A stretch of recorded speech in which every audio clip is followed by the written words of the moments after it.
Good evening. I'm going to call the February 2024 meeting of the Washington County Quorum Court to order. I welcome everybody here this evening. It's good to see everyone. Good to see our fellow justices of the peace. With that, we're going to move to prayer and pledge. Justice Dean has agreed to do us the honor of prayer and pledge. Justice Dean. Thank you, Judge. Heavenly Father, I'm glad that you've brought us all here together this evening to help make the right decisions and give us the wisdom and knowledge to do the right things for our county and help the people in the county that aren't familiar with growth and help them to understand that it's coming and there's no stopping it. And I ask, Lord, that you take everybody home this evening safely. Amen. Amen.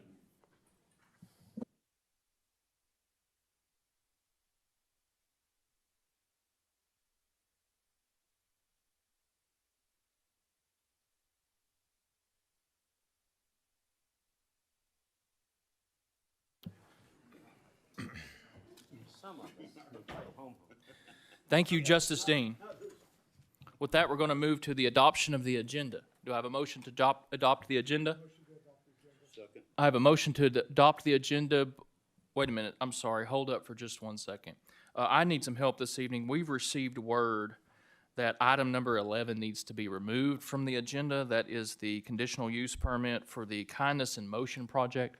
There has been an appeal filed after post the agenda being distributed, so we need to remove that item, and that'll be back to us next month. I have a motion to amend the agenda to remove item number 11 by Justice Lemming, second by Justice Ricker. All those in favor? Aye. All those opposed? With that, that item,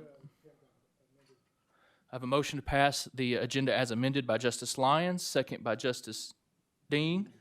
All those in favor? Those opposed? The agenda has been adopted as amended. Excuse me. With that, item number 4 are preliminary motions. Justice Dean? Yes, thank you, Judge. I'd like to make a motion that all ordinances and resolutions be read by title only. I have a motion to read ordinances and resolutions by title only. Do I have a second? Second by Justice Lyons. All those in favor?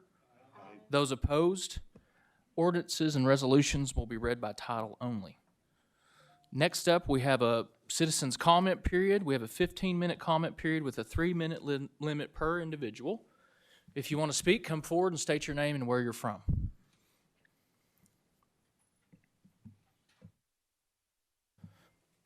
If you'll hit that button, I believe, on the very right, we'll get that mic queued up. Good to go. Thank you, Judge. Diana Scott, Fayetteville. I'm here for 2 items tonight specifically, but I think that there are others here who could speak more knowledgeably about item 8, the $117,000 that's being gotten for the law enforcement grant fund.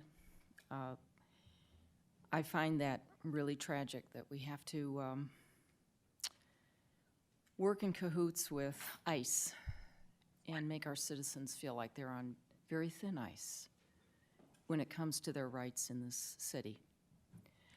But my focus is on item 9, and that is the Criminal Justice Coordinating Committee, which has been suspended now for about 6 months. This item isn't really about reinstating it, but about expanding the talent pool, and I think that's a step in the right direction.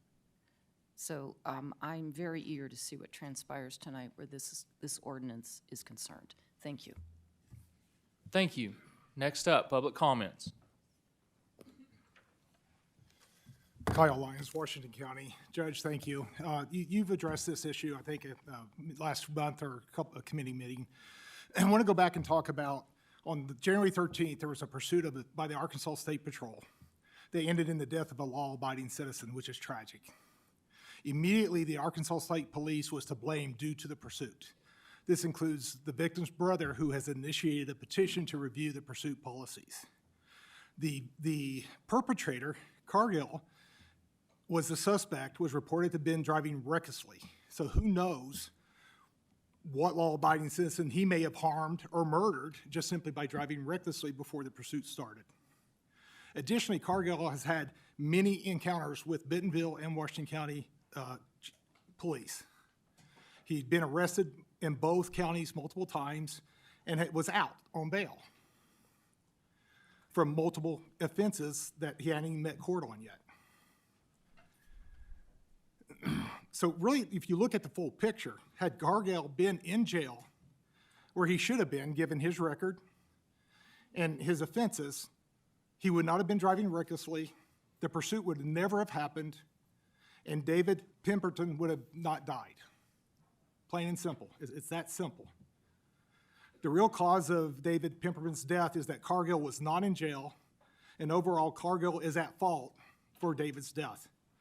But those that continue to pursue letting criminals out of jail are really the ones to blame for that death. If you feel like police pursuits should be reviewed, fine, let's review them. Always good to review our policies and procedures to make sure they're in the best interest of the constituents of that municipality, county, state, or local government. But we ought to also look at the bigger picture and really dive into the root cause of why this happened, and that was somebody that should have been in jail was not in jail, and that's what we should sign a petition for to go have reviewed. Thank you, Judge. Thank you. Public comments.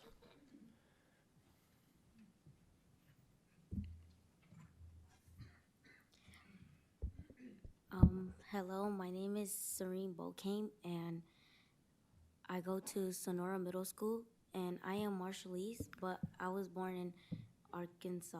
Great. Miss Serene, will you come closer to that mic so we can make sure and hear you? Thank you, young lady.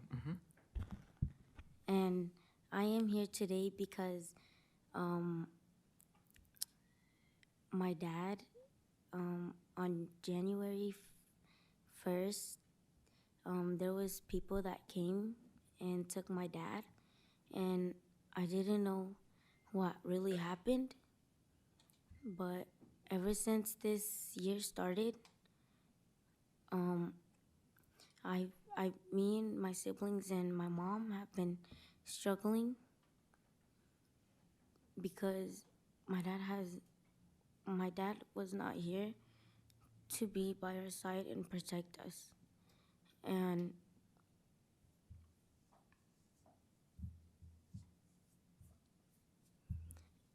I just want to say that I want my dad back, and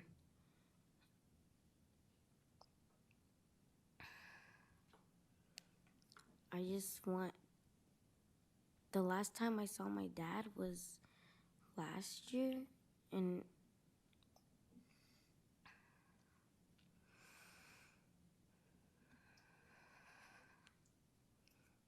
I just really miss him, and that's all. Thank you. Thank you for coming to speak. Public comments.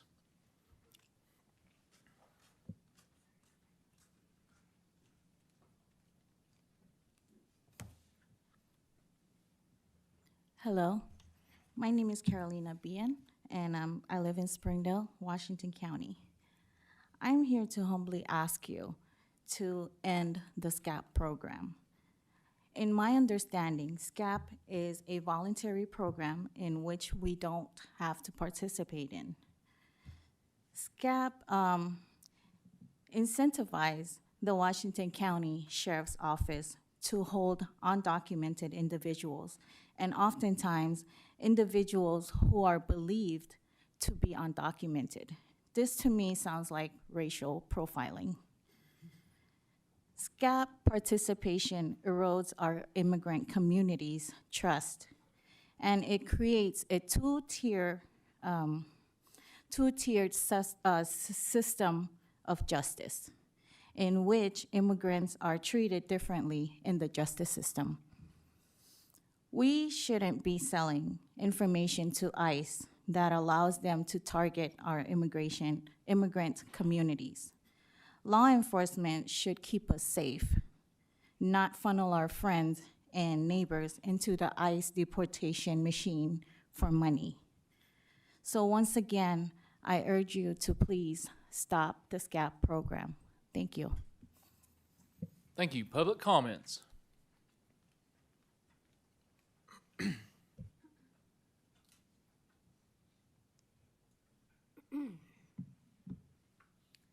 Hello, Sarah Moore, Fayetteville, Arkansas. Because of a previous speaker's comments on the record in regard to the high-speed pursuit that happened in Fayetteville, Arkansas, I think it's important, as a person who is currently sitting, elected by the people of the city of Fayetteville to sit on the Fayetteville City Council, that the city of Fayetteville actually has very robust policies and procedures in place around high-speed chases, because we don't do them very often, in very rare instances, because of the extreme fear that they might cause a death, which unfortunately occurred with Arkansas State Police. I'm going to put my other hat on as the Executive Director of the Arkansas Justice Reform Coalition, and in the work over the last 5 years, oftentimes what we hear from families is that they aren't listened to and they don't feel like they get justice in the system. This is the brother that's speaking that's incredibly concerned about the speed and the chase that happened that ended the life of his brother, and we should honor and we should respect his wishes.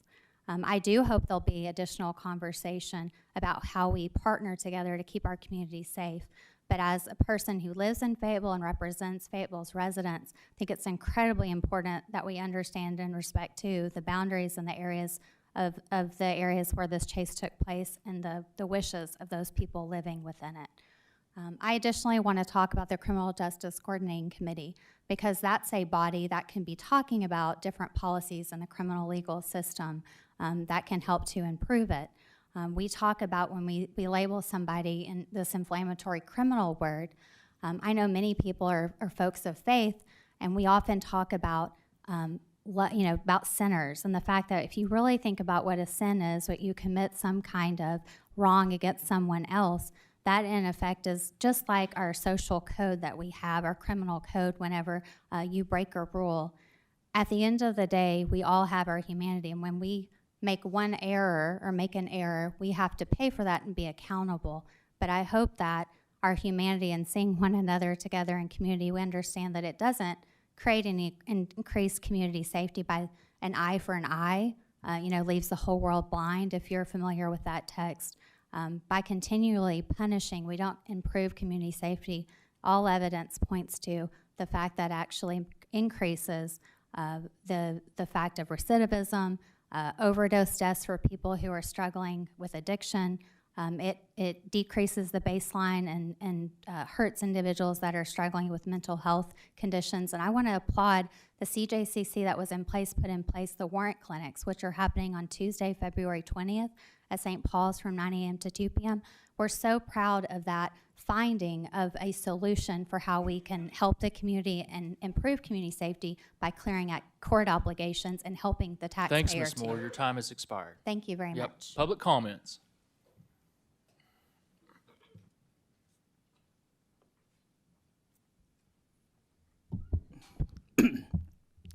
Okay, my name is Elvis Ladior, and I'm from Springdale, but originally from the Marshall Island.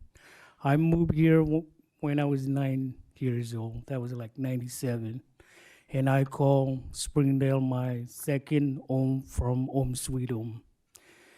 But during the beginning of the year, ICE came to our community. And I just want to present behalf of all the family that are affected by what happened, and ask if you guys can stop this CAP program that is being done and ruin many of our family. As of now, as a community leader in the Marshallese community, we've been helping many family since this took place, with many have been evicted because the head of the household had been taken by ICE. So my dream in many of our Marshallese is to move to Arkansas to call our second home sweet home. But it's been ruined and separate many of the family. And again, I ask nicely be of our Marshallese family if the Quorum Court, Washington County, can vote no on the SCAP program. acomodada. Thank you, sir. Public comments.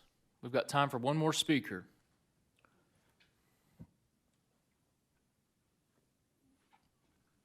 Good evening. Mac Mayfield, 980 Rocky Lane, Fayetteville, 72704. Judge, you might have heard of Charlie Munger, Warren Buffett's partner. He had a saying, "Show me the incentive system and I'll show you the outcome." If you pass this money paying for the information of people who are here for good reason and are not hardened criminals, you're turning your law enforcement into bounty hunters. These communities need to trust the people who are there. They come without language, they come without not a lot of money. We don't need to harass them. I hope you'll vote no on SCAP. Thank you. Thank you. And with that, we'll move on with our agenda. On item number 6 is approval of the minutes. The minutes were emailed out with the agenda. Are there any corrections to the minutes, or if not, they'll stand as accepted? Seeing none, those will be accepted. Item number 7 is the county judge's report. First of all, I'd like to thank the Washington County Extension Office for bringing the snacks again this evening, the Master Gardeners, specifically their chapter, for showing us some support in our work this evening. I certainly appreciate that. I also want to say the disposal report is in your packet. We continue to add detail there so that you justices will know what's going on. A lot of spring cleaning going on around the county right now, so you might see expanded versions of that disposal report in the coming months as we try to get out from underneath some cleaning that we're doing. In lieu of the rest of the judge's report tonight, what I'm here to do is deliver to you the state of the county, and so with that, we're going to move into that regard. I want to start by really reiterating and saying that it is so wonderful to have the honor to sit here amongst all you this evening and deliver the state of our county. To not only you, the esteemed justices of the peace that I have the pleasure of working with, but also with my fellow elected officials and colleagues around the county, and most importantly to the citizenry of Washington County to report our progress so far. With the first year behind us as a new administration and new faces on the Quorum Court, what I want to say is how appreciative my team has been of the Washington County's people, our county co-workers and workforce, and fellow elected colleagues all around the county and the state. I'd like to say it's been so refreshing to work with our new and tenured mayors from all 13 of our municipalities and to hear more about how we can improve cooperation and between our county and our sister cities to make our county the best it can be. And what I will candidly tell each and every one of you is I'm not the office of county judge is so dynamic and diverse, and I'm not sure what individual is ready to take that on. With my short experience, I can tell you that the job encompasses so many different issues and subjects that many times it can be quite overwhelming. But what I can also say is that I'm incredibly thankful to all of those people who've taken some time with us and helped us and let us get acclimated so that we can make sure that we're being an effective asset for our county. And over the last year, I've been reminded daily that we all own a piece of our government. We all own a stake in this. And our success will be defined about how well we can collaborate and work together and bring solutions to our challenges. We have both the resources and the people to achieve great things in Washington County. And now is the time to dream of the future that we all want and to set measurable goals to arrive at that place. Our team has developed a passion for service that is quite dynamic. And I want to say something. We all observe in our office that we serve the highest office in government, and that office is of the citizen taxpayer. And I want to be very clear about what I mean by that. We have all chosen to serve the public, and in doing so, we've agreed to subjugate ourselves to the citizens who will always remain sovereign and to have control over their government. Our team is rabidly dedicated to the taxpayer objectives and to the betterment of our county. My office and our administration hear the directives of those voters and that they expect efficient and effective local government. And driven by these directives and their passion to serve, my team and I don't spend a lot of time reminiscing about the past year or where we've been, and instead we are constantly looking forward to the future. But just for a minute, I'd like to recap some of the places we've been over the last year and some of the accomplishments that our team at Washington County has been able to implement. Unbeknownst to even myself when we came into the office of county judge, it became very apparent to me that this time in Washington County will be known as a time of builders. It is what the times and circumstances are demanding of us as we grow and change. It's a daunting task, but we all live the Lord's plan, and He promises us that He will not challenge us beyond our capabilities, and so we take respite in that.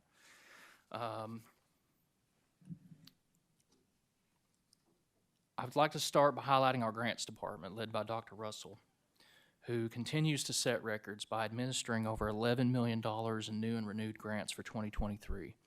And as impressive as that is, it's even more impressive that Dr. Russell is responsible for bringing Washington County a grant from the Department of Justice that will help us implement our first ever mental health court, building it from the ground up with District Judge Tara Stevenson.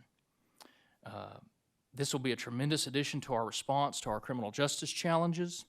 Our mental health court will bring efficiency for the taxpayers while also ensuring the vulnerable amongst us will get connected with solutions that will hopefully bring them long health and prosperity. And I appreciate the assistance of everyone all across the county and in other agencies that are working to make this implementation a success for a long time in Washington County. Knowing that we were going to be a county of builders in these next few years, the Lord provided us with Chief Lance Johnson, Chief of Staff Lance Johnson, and I want to say he's overseeing two of the most consequential construction projects in our county's history. We want the men and women of our fire, law enforcement, and EMS teams to have the tools they need to protect our people. The Washington County Emergency Operations Center will serve as a regional asset in that goal. The facility will be world-class and will ensure every night when we lay our heads down, our county will be safer because the first responders will have the facility to monitor and collaborate on the myriad of potential emergencies we could face as a county.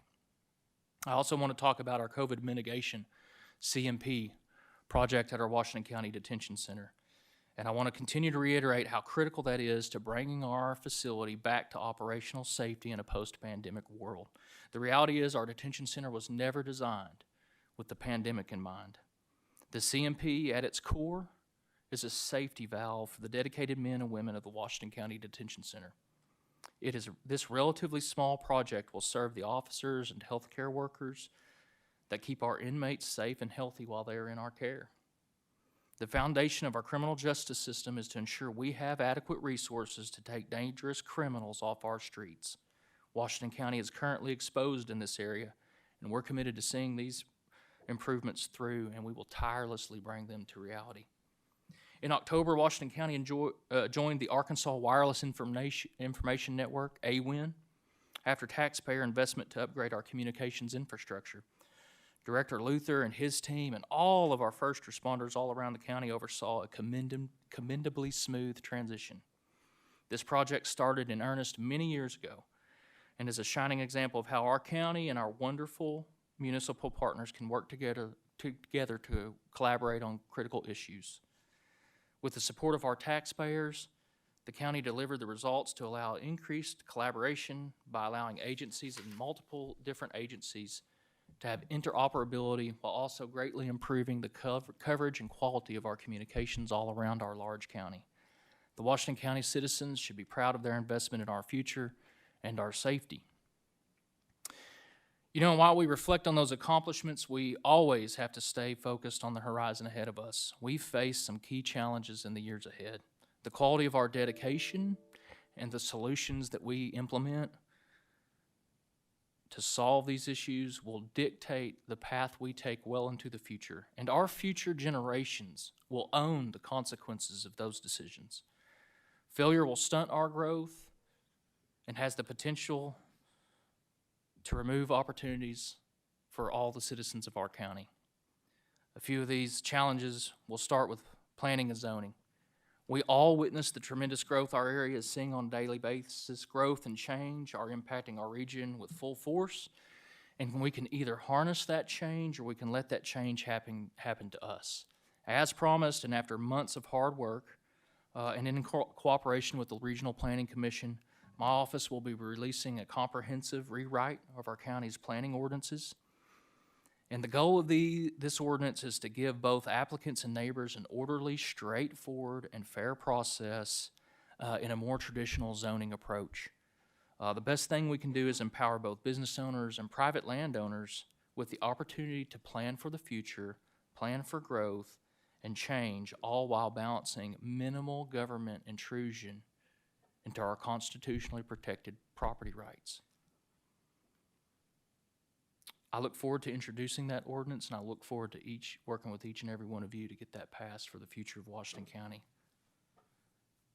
We have made tremendous progress in our compensation here in the county, and what I want to say is we continue to know that any success we have as a county is due to our wonderful and dedicated employees that choose to work here with us every day. They are without a doubt the most valuable resource and asset the county has at its disposal. I want to thank each one of you on the Quorum Court for your continued assistance in making this a wonderful place to work, helping us adjust our compensation scales, helping us modernize our policies so that we can be competitive with the private sector.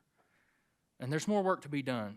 And what I want to ask of you is, given the tools to reward exceptional individual performance will revolutionize our county workforce and bring measurable success to us for years to come. I know the vast majority of our workforce prioritizes their passion to serve the people as their reason to work here. But fair and just compensation for their talents and their efforts is critical to retaining these talented individuals. I look forward to working with each of you, ladies and gentlemen, in introducing mechanisms and opportunities for merit pay adjustments. This will require not only budget support, but the development of fair mechanisms to measure and reward exceptional service. In preparation for those possibilities, I'm requiring all of our departments to implement regular and recurring performance evaluations for our entire workforce. Not only will this be the foundation on how we will reward performance with raises, but it will also be another great tool for our workforce and management to continue to communicate improvements and successes. We've seen major challenges in our roads.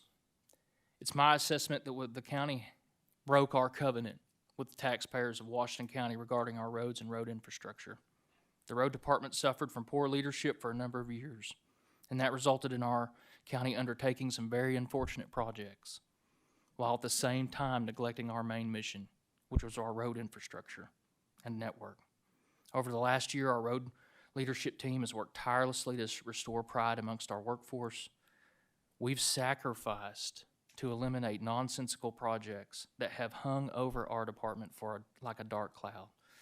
I want to thank our leadership team for their assistance in righting the ship and for their continued efforts and looking to switch from defense to offense in 2024. And we have unveiled a historic road program for our 2024 paving season. We have plans to pave over 200 county road miles this year alone. This is a tremendous effort and will require us to maintain this system, but also allow us to accommodate future growth. It's an ambitious plan. I ask our taxpayers to be patient as we continue to address challenges and issues. There are many inputs that pose a lot of risks to that plan. There are many single points of failure, but we want to work incredibly hard to achieve that goal. And I want to thank the men and women of our road department that come to work every day so dedicated to serving us as citizens and doing the hard work. We're not only going to get our swagger back as a road department, but our workforce wants to be the best road department in the state. And we can do it. And we're going to do it. We're going to do it. Criminal justice. Of the challenges we face, criminal justice is by far the most consequential, and it will have a direct impact on the future prosperity of our county. The field of criminal justice is very complicated, involves a lot of stakeholders, and to address these issues will require honesty and debate, and candid self-reflection of all of our processes. The first candid realization is that the COVID mitigation project, the CMP, will not solve our overcrowded jail issues at all. And for that reason, we must remain dedicated to accommodating for our growth and addressing inefficiencies in our court. For years, we have been preached to by the state about the partnership we share. But I believe over the years that partnership has been laid bare as a one-way street. We're reaping the consequences of the seeds we have sown, and it's past time for us to demand a better harvest for our labor. I've witnessed our detention officers and public suffer while we're waiting on the state to solve its prisoner backlog and to address the painfully slow pace in our criminal courts. The coffers of Washington County taxpayers are being robbed by housing state inmates and not receiving fair reimbursement. And in dire efforts to preserve our justice system at home, Washington County admirably but regrettably stepped up to financially supplement the state's responsibilities in our justice system. While our taxpayers bear the burdens of these costs, which add up to millions annually, and while the state touts billion-dollar surpluses, our citizens are left to deal with the consequences of the state's shortcomings. No more. No more. From this point forward, we demand honest performance measures so we can monitor the effectiveness of our criminal justice system and also any potential reforms we want to implement. And we as a county will investigate every opportunity to bring our taxpayer funds home to ensure local needs can be met with local solutions. And I need the Quorum Court's help in standing up and being a loud and immovable voice in negotiation with our counterparts in Little Rock. For many years, many of us have pondered the feasibility of a regional jail concept here in Northwest Arkansas. The concept's being utilized around the nation and has the potential to solve not only our jail overcrowding problems, but also presents the potential to collaborate with our neighbors and ensure regional stability. There's a possibility to gain economies of scale with our county jails while also increasing our sophistication with self-improvement and health programs for our detainees. Admittedly, there are many more questions to be answered, but I'm a firm believer that we owe it to the taxpayers to have these conversations and vet out how realistic and reasonable this approach could be here in Northwest Arkansas. In an effort to answer these pending questions, I'll be calling on you, ladies and gentlemen, on the Quorum Court to pass a resolution expressing Washington County's desire to establish a task force with our Benton County counterparts and any other regional partners who want to join the conversation to vet this idea out. I know we can be bold in our conversations and we can be bold with our solutions and the challenges that we're going to be facing. I and my administration stand fiercely behind our wonderful law enforcement community. I want to specifically thank Sheriff Cantrell for the wonderful working relationship we share. We together are committed to the betterment of our county to last way beyond the years of our service, and I know each of you feel that same way on this horseshoe. The conversation about criminal justice to this point has been dominated by activists, and I know certain critical voices are being drowned out. We need to turn away from our infatuation with who's in our jail and instead commit to ensuring we have the resources to accommodate the criminals who choose to be there. We need to listen to our citizens. We need to listen to victims of crime. And most importantly, we need to listen to our law enforcement professionals. They know the solutions. They've proven they can do their jobs effectively, and they know what it takes to keep us safe. In summation, I want all to know we alone here in Washington County hold the keys to our success or failure. We as a county must come to the realization that we cannot wait for the federal government or the state government to come to our aid and help us with our challenges and growth. Those calls have been placed. Those letters have been written, and they've gone largely unanswered. However, we shouldn't be concerned with that reality, for Washington County's people are a strong, proud, tough, and capable citizenry. And through my first year of service, it's been demonstrated to me repeatedly that we absolutely possess the resources and talents for this moment in time. The state of Washington County is strong, and there is no better place to meet these challenges together than our beautiful county. So let's join together and ensure this area is the absolute best it can be. And with that, I want to say, God bless each and every one of you, and God bless Washington County, Arkansas. Thank you for the time.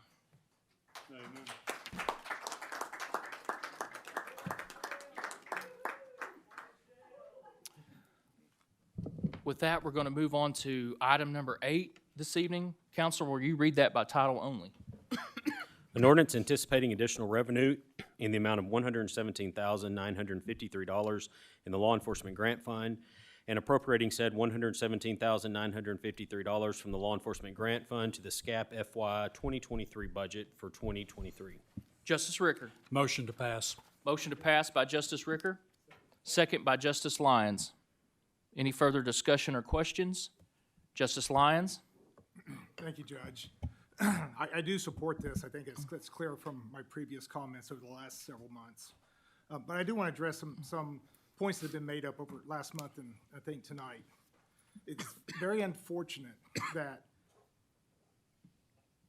a community has been brought as an example, as a political tool, and given them false hope that removing this, taking this money and this grant may somehow solve their issues that are occurring in their community. This is just a symptom of issues, root cause issues in the community. This is one symptom. I'm sure there's many more symptoms of that same root cause, as well as new symptoms are going to arise as we move forward. The real focus should be that root cause and resolving that root cause. But I think part of that problem in my statement before is that Washington County can't solve that root cause. That's something the federal government must do, and that must be brought to the federal government to resolve that, to really give this community resolve. Again, I believe this ordinance and taking this, receiving this money is an overall benefit for the county across the board, and it's something we should continue to do. And it's not racial profiling, as was mentioned earlier tonight. This questionnaire is answered by every incarcerated person that comes through. It is not selective. Racial profiling would indicate it's selective, and it is not. So I will support this today and on an ongoing basis. Justice Coger. Thank you, Judge. Just a moment, ma'am. Justice Lyons is correct. Everybody who's booked into the county jail is asked this question: what is your country of birth? But that's where the difference treatment begins, if you list any place other than the United States of America. Now, I'm not saying that anyone shouldn't be punished if they break the law. I've never said that. I'm saying that everyone is entitled to equal justice under the law. Equal justice under the law. That's written above the entrance to a United States Supreme Court building. I'm saying there is no justifiable reason to treat people charged with criminal cases differently just because they have civil immigration issues. That's a two-tiered level system of justice, and we shouldn't have that. As far as public safety, we already have safeguards in place for public safety, and they're working. Through SCAP, ICE has information on what criminal aliens or suspected criminal aliens are incarcerated in our jail. This ordinance is supposed to be about reimbursement, but is it even a reimbursement if the cost for maintenance and operations of the jail during this grant period came to $18.5 million, and we're getting around less than $118,000? The SCAP fiscal year 2023 program ran from July 1, 21 through June 30th, 2022. The grant solicitation was released on March 29, 2023. Washington County's grant was signed the very next day, March 30th. But the deadline for the grant is May 31st of 2023. Joseph Husted, State Policy Advisor at DOJ, Department of Justice, has told me that all complete inmate records are forwarded by the Department of Justice to Department of Homeland Security and ICE promptly after the application deadline. So I think it's reasonable to consider that the two events that we've been talking about, the inmate vetting and the deportation of 21 Marshallese could certainly be related. The current grant had 187 separate inmate records. 109, or 59% of those, were Marshallese. The Marshallese do not enter the country illegally. They entered the country legally under federal law. They receive admission stamps in their passports under the Compacts of Free Association. Marshallese citizens do have a path to U.S. citizenship if they're otherwise eligible under immigration law.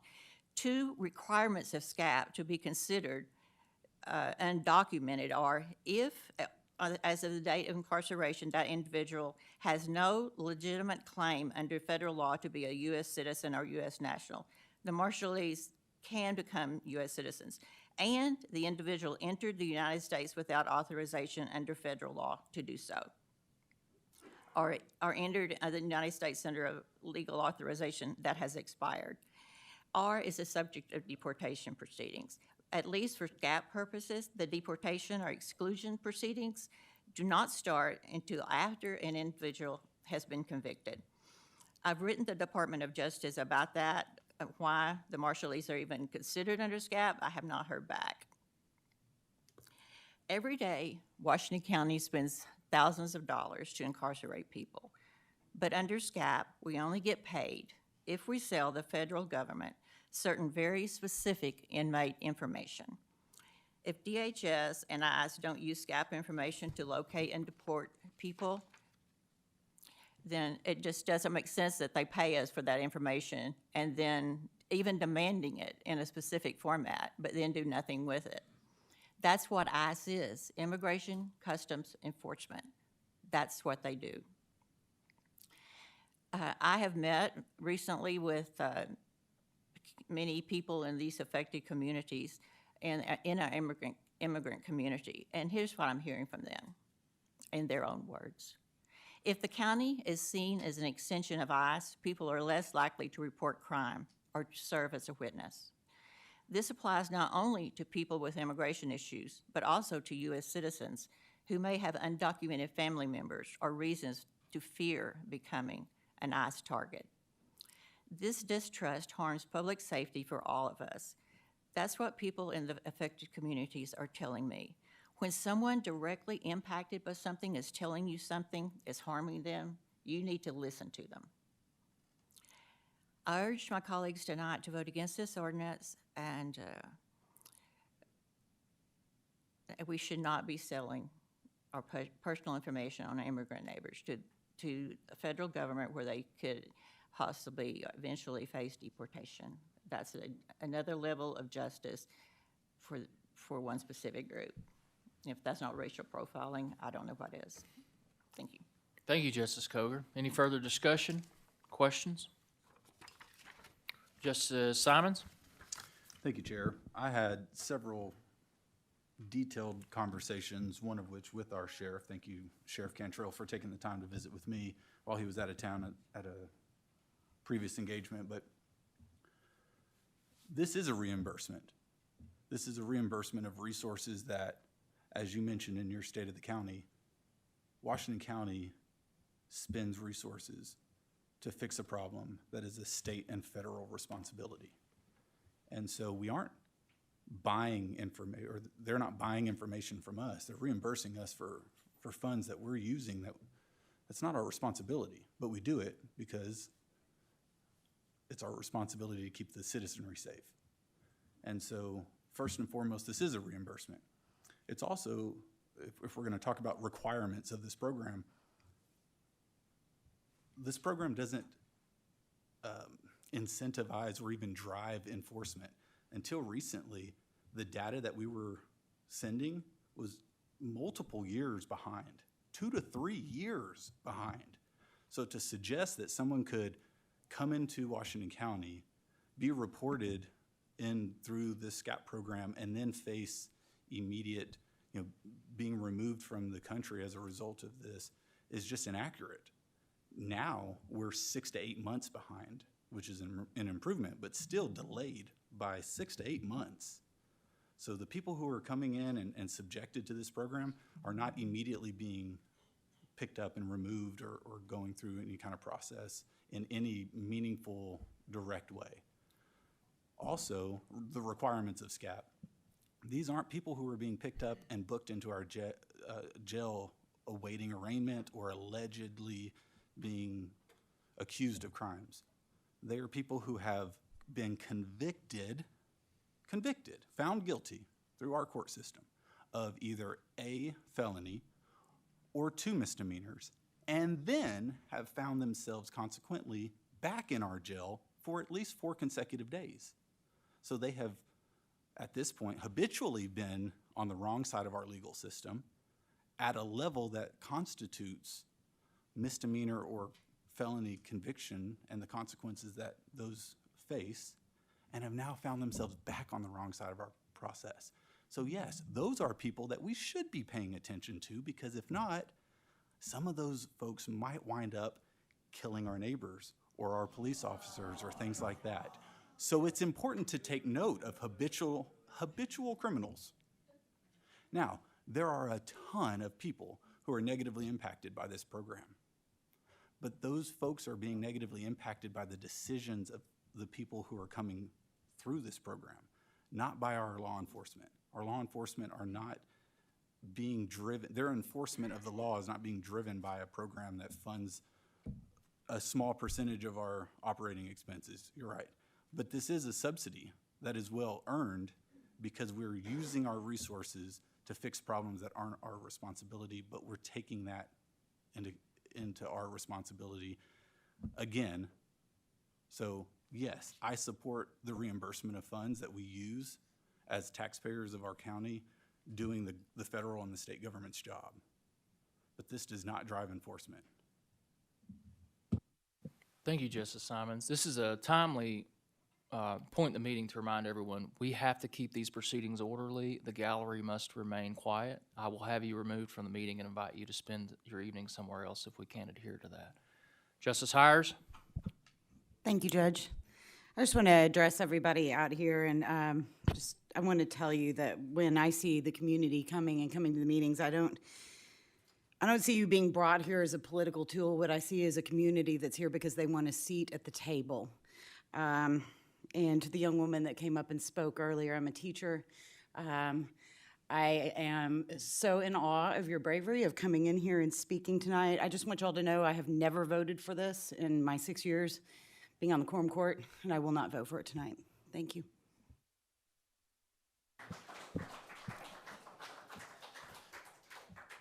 All right, that's the final warning. We're not going to have you interrupting. I'm sorry. You know. Yeah, who said that? Stand up. You can leave, sir. Absolutely, sir. You're gonna spend your. That's great, and continue that outside the door, please.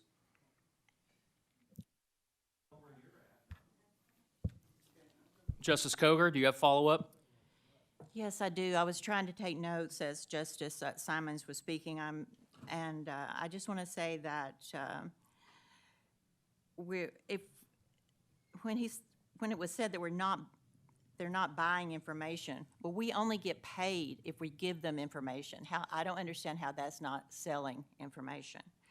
And the vetting for the grant only begins at the end of the grant period, when the grant application period ends. So that ends on May 31st of each year. So, and consider that DHS and ICE has to vet not just Washington County, there's like 115 grants that were awarded. Maybe it was 150, I can't remember.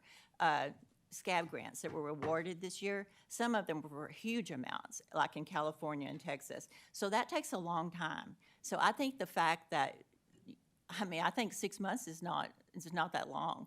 The people were in jail back in from 2021 to 2022, but ICE doesn't get this information until May or June of whatever year we're in. And as the problems that aren't our responsibility, it's not our responsibility to enforce federal immigration laws. It's not. What else? Oh, and I want our county to be the best that it can be, Judge. I want it to be the best it can be for everyone. Good. Thank you. Justice Lemming? Don't know where to start. we talk about grants and things tied to it. Every grant that we apply for, it don't matter if it's for the dog kennel, it don't matter if it's sheriff's department, there's a string at the end of that grant, and there's always rules behind every grant that we ever get, and we ever will get. Federal government, state, everybody's gonna have their fingers in it. I believe if you're here illegal, you're here illegal. You're gonna have to go by our rules. If I leave the United States of America and go somewhere else, I gotta play by their rules. If I go in there illegal, that's me to look over my back all the time.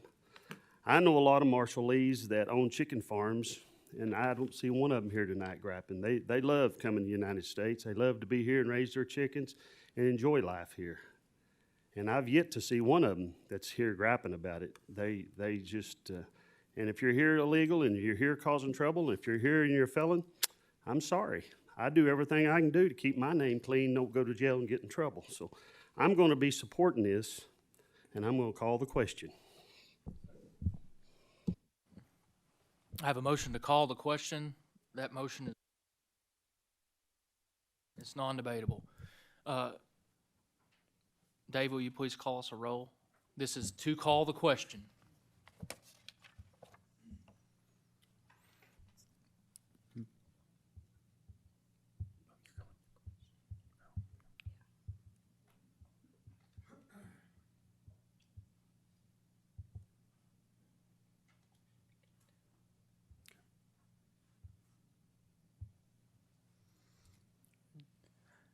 Justice Taylor?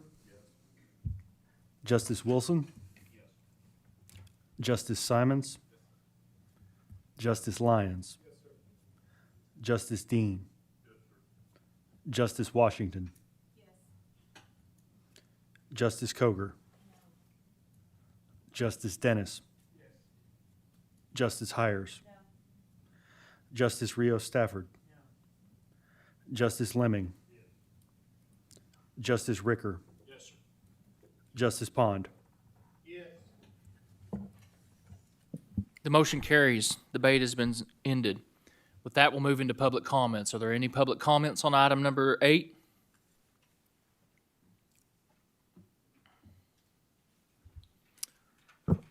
On ordinances, we have a 12-minute public comment period with 3-minute limit per individual.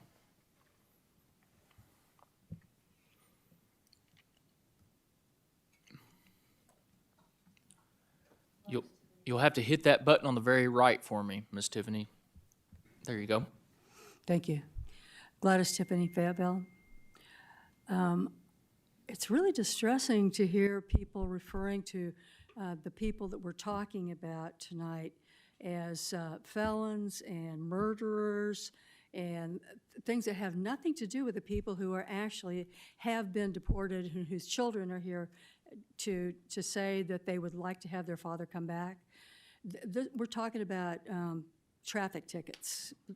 This is not the people that are actually being impacted by this particular ordinance, and it really is a really major issue to make a difference in our minds between the people who are really people who are causing trouble for the community and people who are just trying to be workers and fathers and family members and manage to survive in our culture.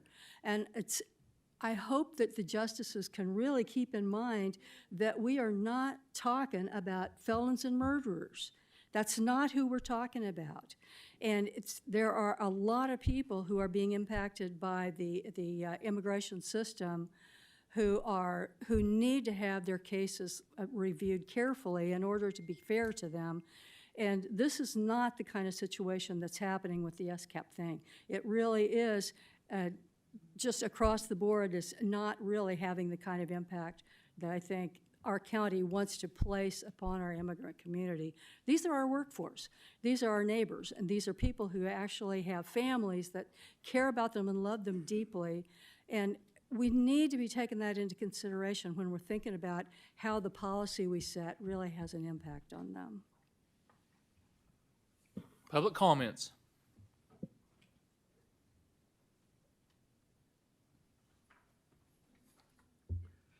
To make correction again, to one of the justice, I know my community, and our community is not here legally. we here legal because the U.S. use our land for nuclear testing, and also with climate change happening right now.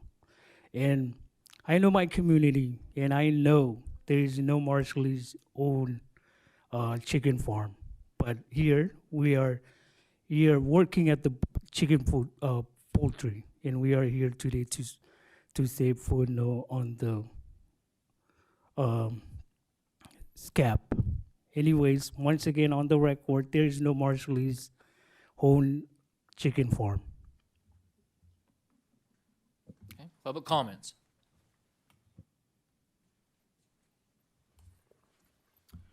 Irvin Camacho, Springdale. You know, back in the 40s and the 50s, we used Marshallese land to nuclear test bombs, and we affected them not only by health, but just in everything in their everyday life. That's why a lot of Marshallese folks are here in the country. Even though you all will deny it, I mean, this program is racist. It is like xenophobic. It is a program that's targeting a community who we've already broken so many promises to. You know, we promised them so much. They came here, they barely got access to healthcare recently. Their children barely got access to healthcare just a few years ago as well. And this program, what it does create even more divide between you all and the Marshallese community. And I heard a lot of truths up here, but I also heard way more lies of, you know, some of the justices that spoke today. So I'm really disappointed in that. I'm not really surprised, and I know maybe my words won't change your opinion, but I wasn't forced to be here. These families were not forced to be here.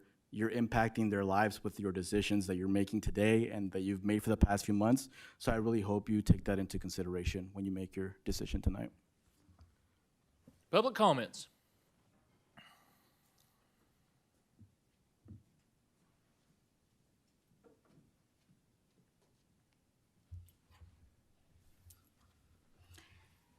Hi, my name is Carolina Edwin. I work for the Marshall Islands Consulate Office.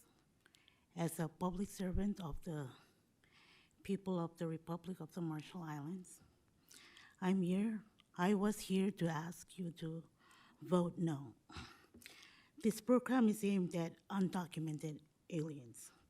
We are not illegal aliens. We are documented aliens serving in your U.S. military force. We have citizens serving the police force.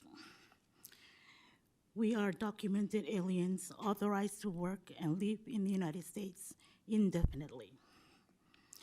We are taxpayers. We pay taxes that are used towards the SCAP program, which I think is a scam. The SCAM program is like a fishing net. Takes everybody, all the fishes in its nets. It doesn't care who it takes.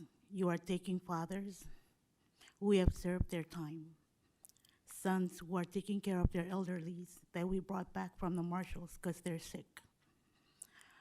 You are taking sons and daughters that have changed their lives. We're not asking you to release criminals or people that have crimes. We are just asking that you do not participate in the SCAP program because we are not illegals. And you are sending back fathers and sons to a country that is very much affected by radiation that the United States dropped in our islands. So once again, we're not asking for you to release criminals. We're asking that you take the SCAP program, analyze it, review it, and also consider the Compact of Free Association between the United States and the Republic of the Marshall Islands, because that is a treaty that is special between these two countries. If you come to the Marshall Islands, we will treat you very, very well. We welcome you like our brothers and sisters. So once again, please review this SCAP program and make it work for everybody. Thank you. Thank you, ma'am. Public comments.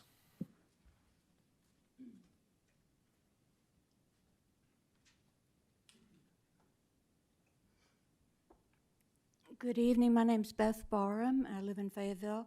I just would like to ask all of you, please, to try and refocus your attention on the people who are left behind after the individuals are deported, because they continue to be our residents.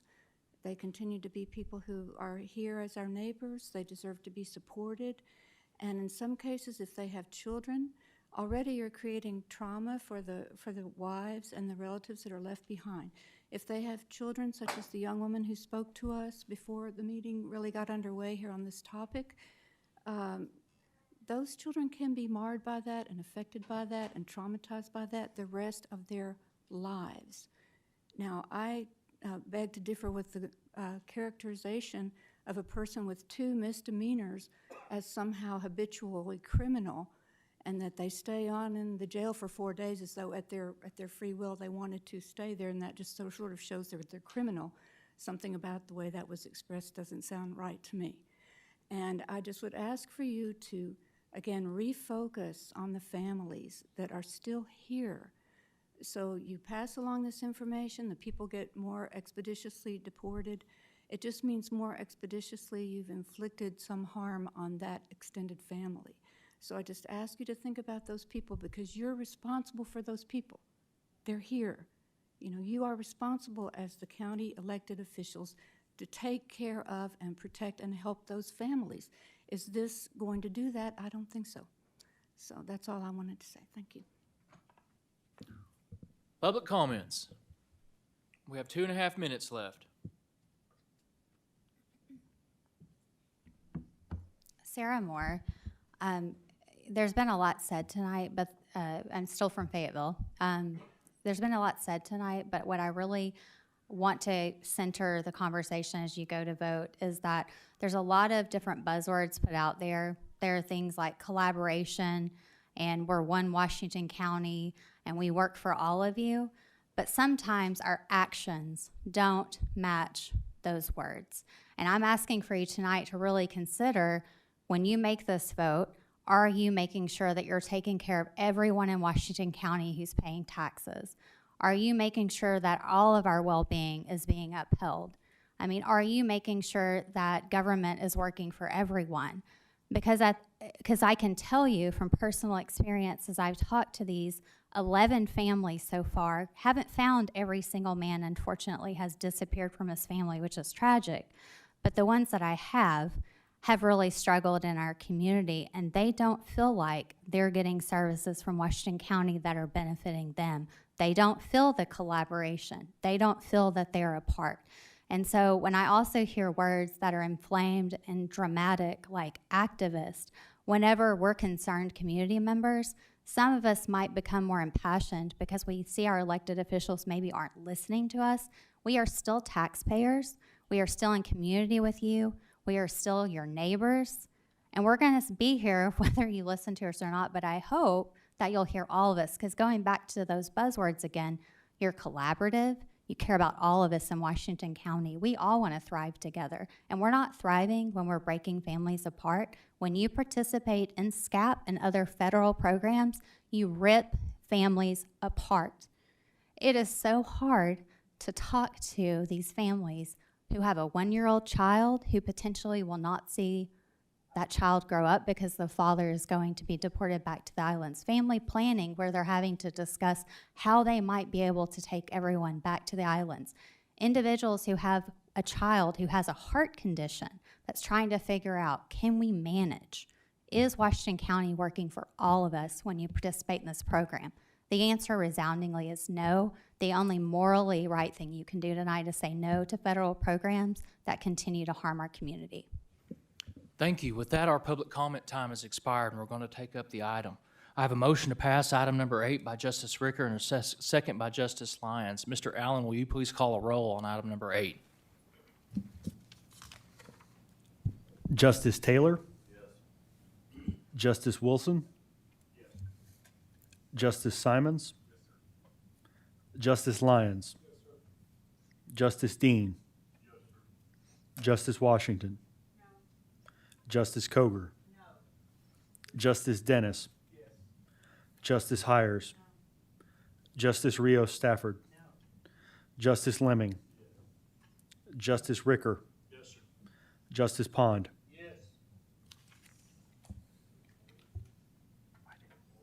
That item passes. With that, we'll move to item number 9. Item number 9 is on its second reading. Council, will you read item number 9 by title only? An ordinance amending ordinance 2017-44. Justice Coger, would you like to introduce this ordinance?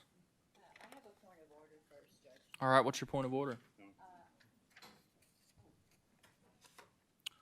My point of order is, could I see the board on that? Because I counted only eight yeses, but maybe I miscounted. I'd just like to know. Well, it's third and final reading, so it takes 8 to pass it. Okay, I didn't know Yep. that. I'm sorry. No problem. Would you like to introduce item number 9? I'm sorry. No problem. It's tough to keep up with. Yes, I would like to introduce this ordinance. The CJCC, the Criminal Justice Coordinating Committee, has been dormant now for 6 months. If the CJCC were a priority, what's this?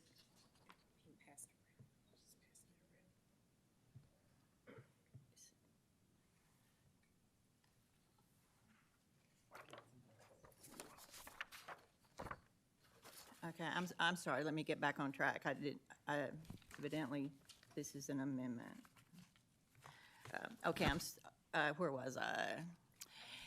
We have hundreds of people waiting now in our jail, awaiting trial. Their bonds have been set, but they don't have the money to buy their way out.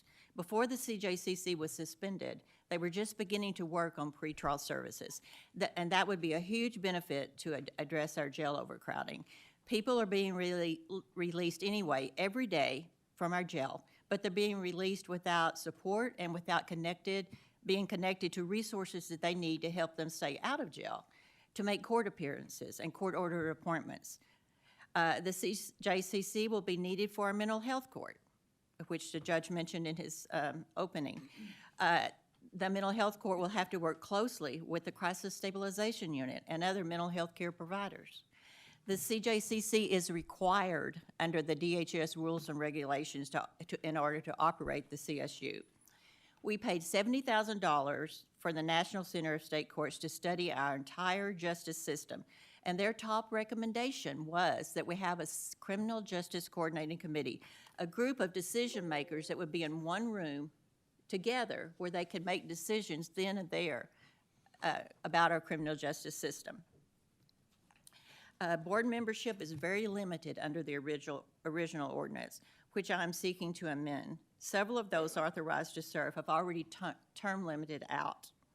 The amendment will allow the prosecutor, judges, sheriff, other officials who are or may be term limited to designate someone from their office to serve on the CJCC.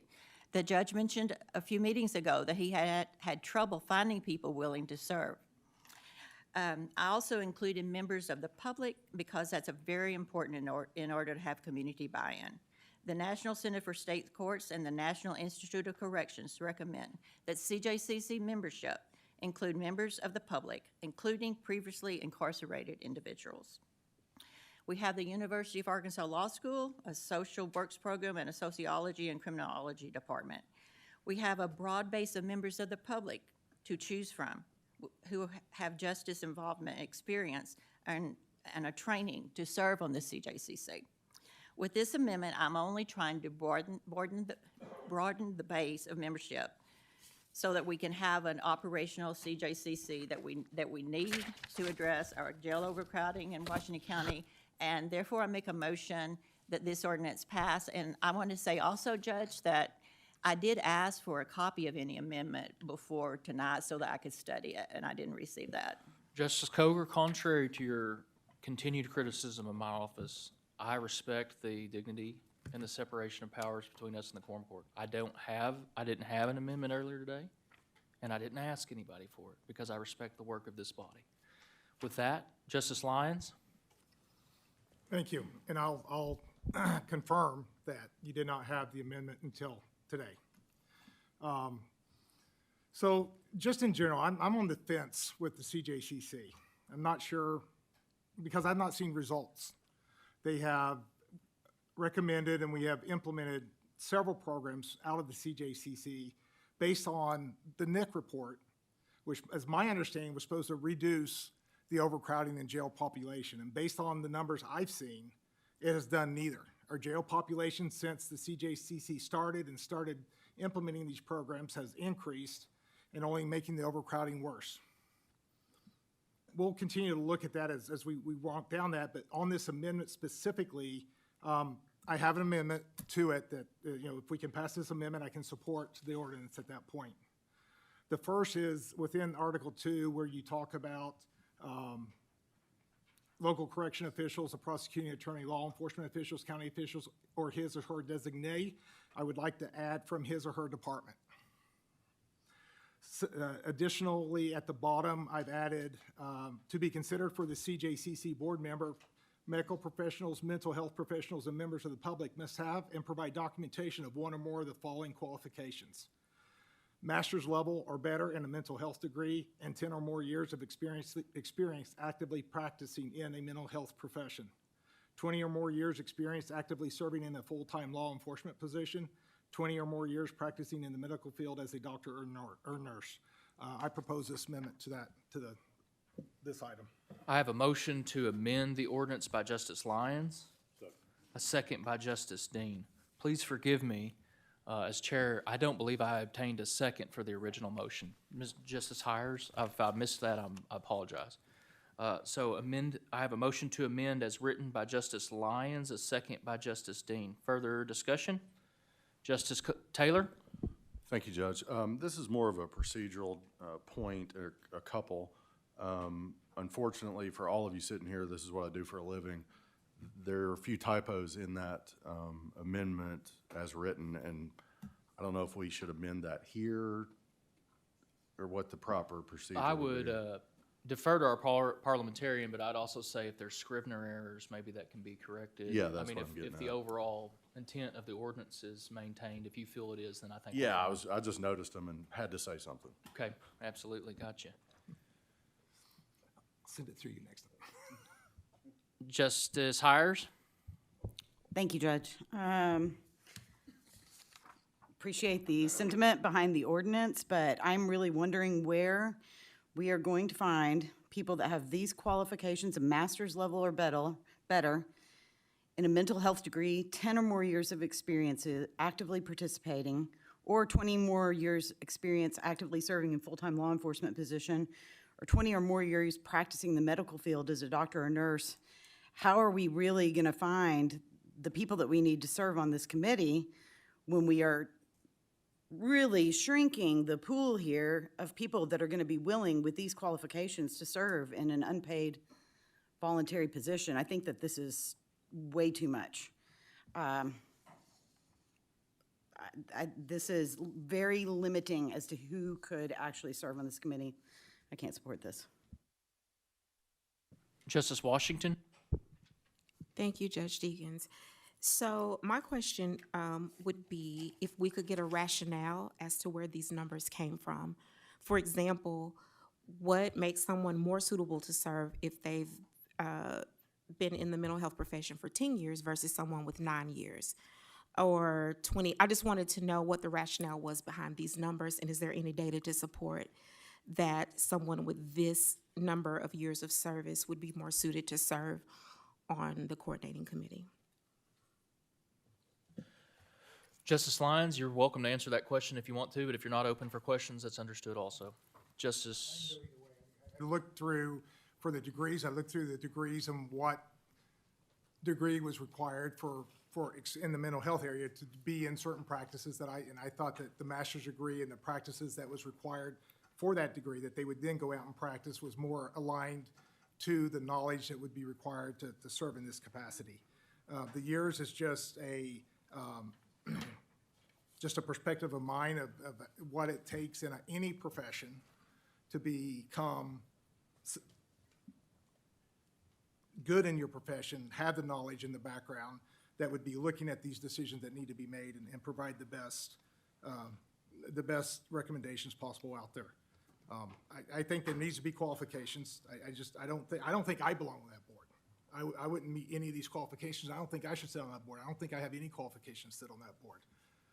And I think that we need to make sure that people that are on that board looking at these recommendations and items to change need to have the qualifications in the background that can legitimately look at that and make a decision.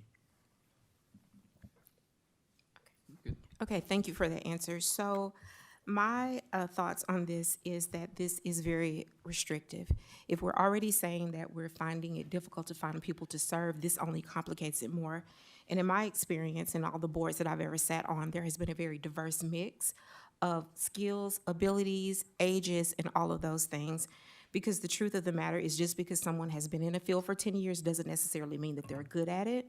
And just because someone has only been practicing for a year or two doesn't mean that they're not good at it either. So I agree with my colleague that we do need to have qualifications. We do need to make sure that people have adequate backgrounds. But I want to be sure that as a body, we're not imposing such stringent requirements that we just end up with people who don't want to do anything else, that we really get quality people to serve on this committee. Justice Simons? Thank you, Chair. Yeah, for the sake of not wasting time here, I echo the sentiment of both my colleagues here.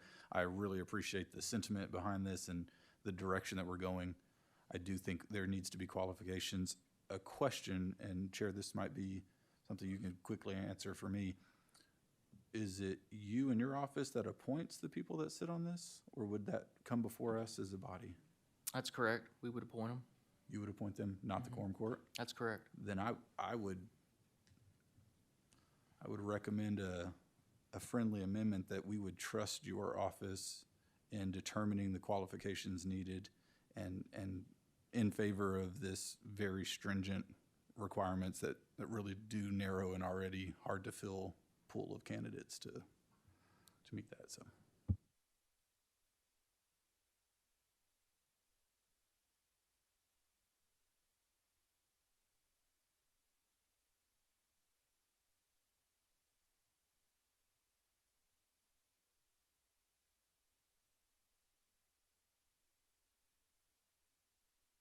Counselor Lester, parliamentary hat off, counselor hat on, wants to bring up 2 points. One, that is already the exercise, he believes, of this ordinance, with or without amendment. And secondly, that's the CJCC board is unique and it's prescribed by state law of how we go about that.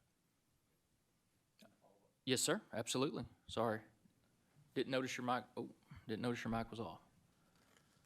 Gotcha. So I guess the main distinction that I wanted to make was that may change from Justice Coger's original ordinance, is that not necessarily just any member of the public without qualifications, although these qualifications might be a little bit too much. Gotcha. So I'm in favor of having some qualified personnel on that committee. Not sure we're going to find anybody that meets these and be willing to sit on that committee. So I don't think just anybody should be able to jump on that board and you know, have such an important role without meeting some sort of qualifications. What those qualifications are, I'm not sure. JP Washington brings up a good point. I'd like there to be some data behind what those qualifications need to be. A job description, maybe. I agree. Justice Coger? Yes, thank you, Judge. As far as qualifications, there's actually an Arkansas state statute that says that the county judge appoints members of all county boards, advisory and administrative. So regardless of what, it's going to be up to the judge. He's going to be the one who chooses. And only administrative boards only members of administrative boards have to come to court for approval. That's why sometimes with the Water Authority, we've had people come forward with the Planning Commission that we voted on, that the judge has appointed. This amendment, as I understand it, JP Lyons, it will exclude peer support specialists. They're a vital part of the Criminal Justice Coordinating Committee. It will exclude social workers, justice-involved individuals, defense attorneys. Will it even exclude public defenders? I don't know. It's hard to tell by the short time that I've had to review this amendment.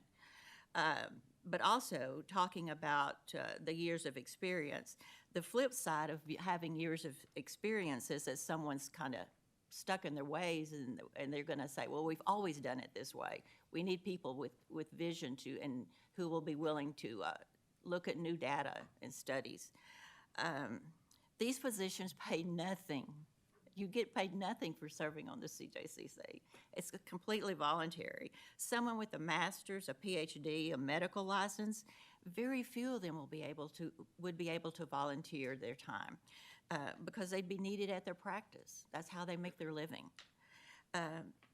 This amendment actually defeats the purpose of my ordinance amendment, to amend Ordinance 2017-44, because it doesn't expand the applicant pool, it makes it smaller.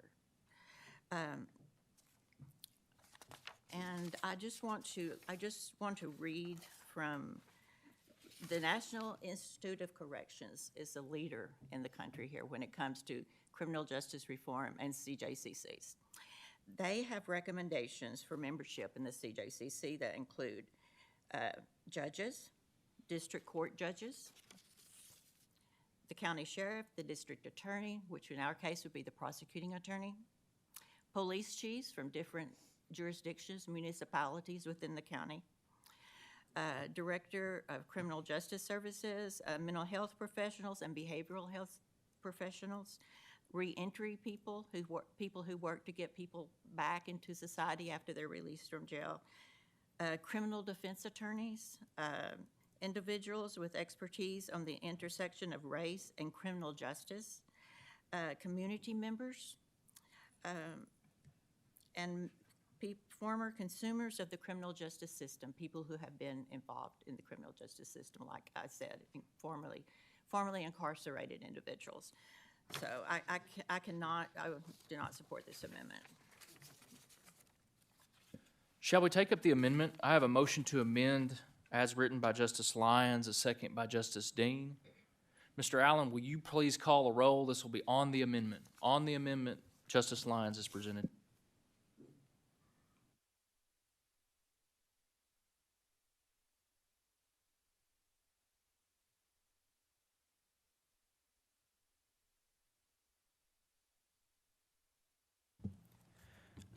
Justice Taylor.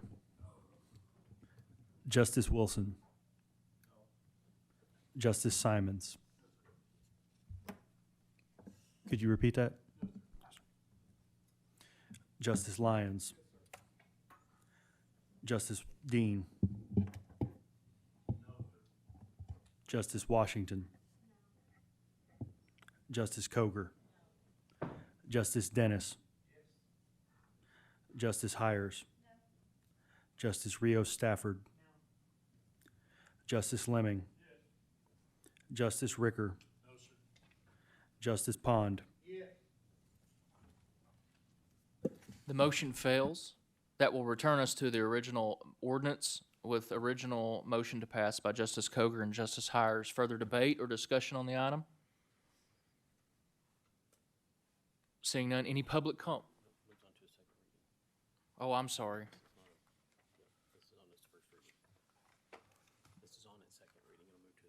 I'm sorry, this is on its second reading. To move forward, we'd need a motion to suspend the rules and move to the third and final reading. Is that your desire? Are you sure, Judge? Because I thought it was on the second reading last month. I can only, yeah, I That's what the minutes say. That's what the minutes say. the third reading? Last month it was on the second. This ordinance was presented at County Services on January the 9th, and it passed on to the January Quorum Court. It was tabled at the January 22nd Quorum Court meeting after it was read one time. It is on its second reading tonight. I sure thought it got the vote last month for the second reading, but any event, I make the motion.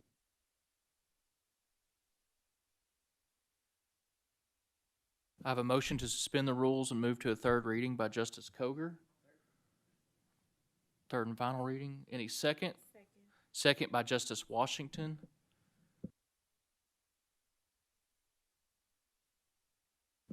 Mr. Allen, will you please call the roll on suspending the rules and moving this to a third and final reading? Justice Taylor. Yes. Justice Wilson. Yes. Justice Simons. Yes, Justice Lyons. No. Justice Dean. Yes, Justice Washington. Yes. Justice Coker. Yes. Justice Dennis. No. Justice Hires. Yes. Justice Rios Stafford. Yes. Justice Lemming. Justice Ricker. Yes, sir. Justice Pond. Yes. That motion carries. Counselor, will you please read that by title only for the third and final time? An ordinance amending ordinance 2017-44. I assume that original motion, Justice Coger and Justice Hires stand. You have the motion in the second, which returns us to the original motion. Any discussion on item number 9? Justice Evelyn Rios Stafford? Are we going to need to amend our minutes? Because our minutes say J.P. Coger introduced the ordinance, made a motion to pass as well as a motion to suspend the rules, and moved to a second reading. Judge Deacon said the quorum court would first vote on moving to a second reading. It passed by voice vote. And then it goes on to, we voted on it. Motion to table item 17 carries and will be moved to the February meeting for a third reading. Same place. All right. Good job. We took an unnecessary vote, but here we are. One way or the other, by hook or by crook. Any other debate? We have a motion to pass by Justice Coger, second by Justice Hires. Justice Coger? Well, I just want to say that I think it's important that we, when we're making statements about whether or not an ordinance has been read, it's on its second reading or its third reading, that we're correct. And I appreciate Justice Stafford, Rios Stafford bringing that forward. I absolutely agree. And there's a moment to correct those, and it's when we take up the minutes at the front end of the agenda. We have the opportunity to all review and help each other out. Are you telling me, Judge, that we can only amend the amendments if we do it at the beginning of the meeting? Well, they've been accepted now. I'll leave that up to the parliamentarian. I mean, we've essentially approved the minutes. Well, I had no way of knowing that you were going to come and say it wasn't on its, that it hadn't been on its second reading last month. I can't help with your preparation. I can only help with my preparation of the meeting. Yes, Justice Lyons. I'm sorry, this whole discussion has nothing to do with the question on the table, and I think we should move on to the question on the table, please. I rule in favor of Justice Lyons. Public comments on item number 9.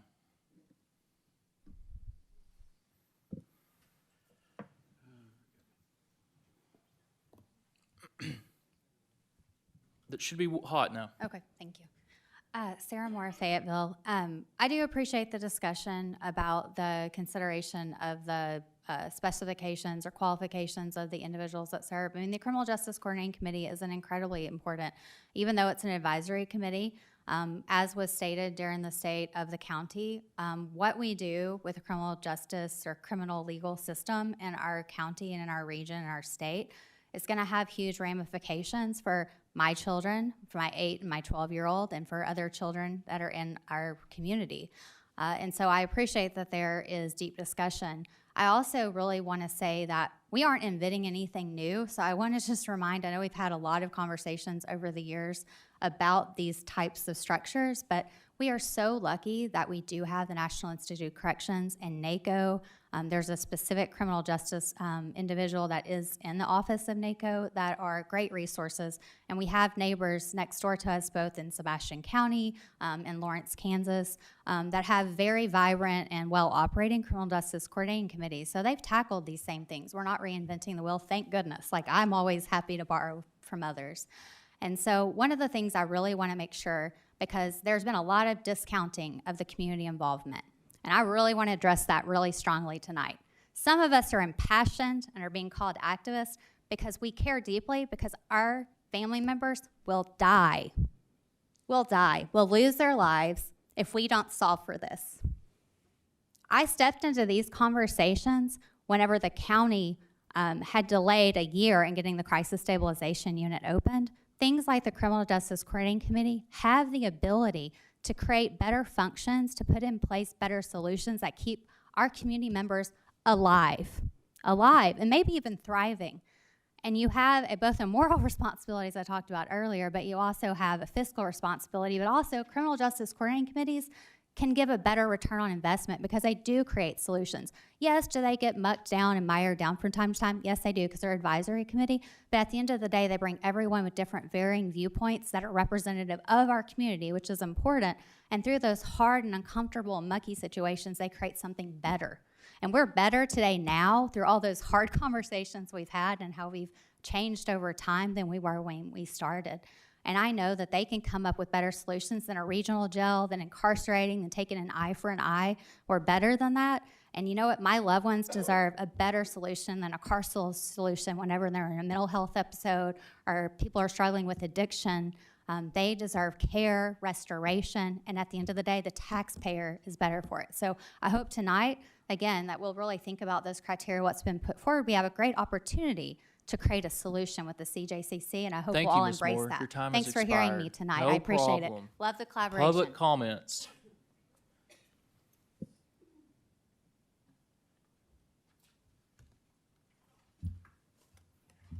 Mac Mayfield again, Judge. I was delighted to hear your comments in your opening remarks in the State of the County address. The collaboration is important, that we've got a judicial system that's not very efficient, and it's struggled with a lot of external factors like COVID. This is a way to start to address that. I don't know how many folks attended those meetings that are sitting around the horseshoe. I know I did. I went to several. And I think the whole idea of mental health court, that's where I first heard it, and it was discussed vigorously there. If that's a good idea, the CJCC is a good idea. And I'm really impressed by the judges who were taking time from really busy schedules that are backed up and coming to have a discussion to see what can we do better and how can we work smarter, because they're already working hard. Thank you. Thanks. Public comments.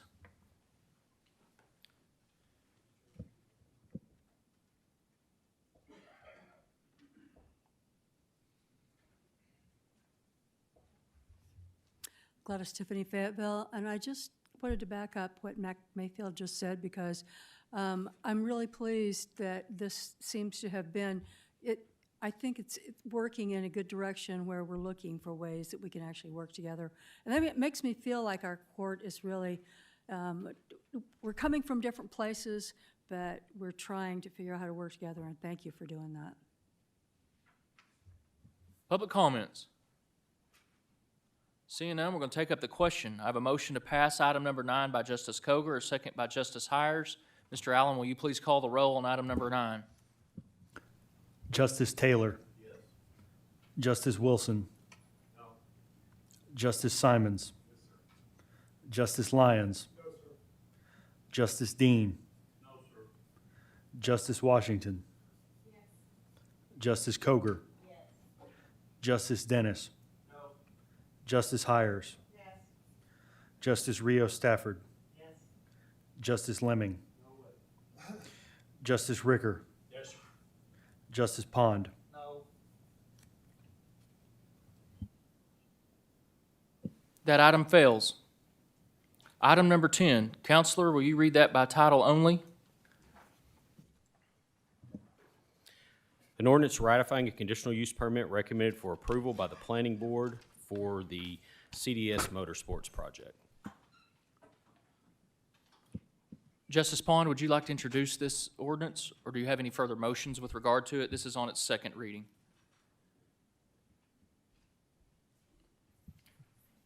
I think maybe we need to get Sam to come up and answer a few questions.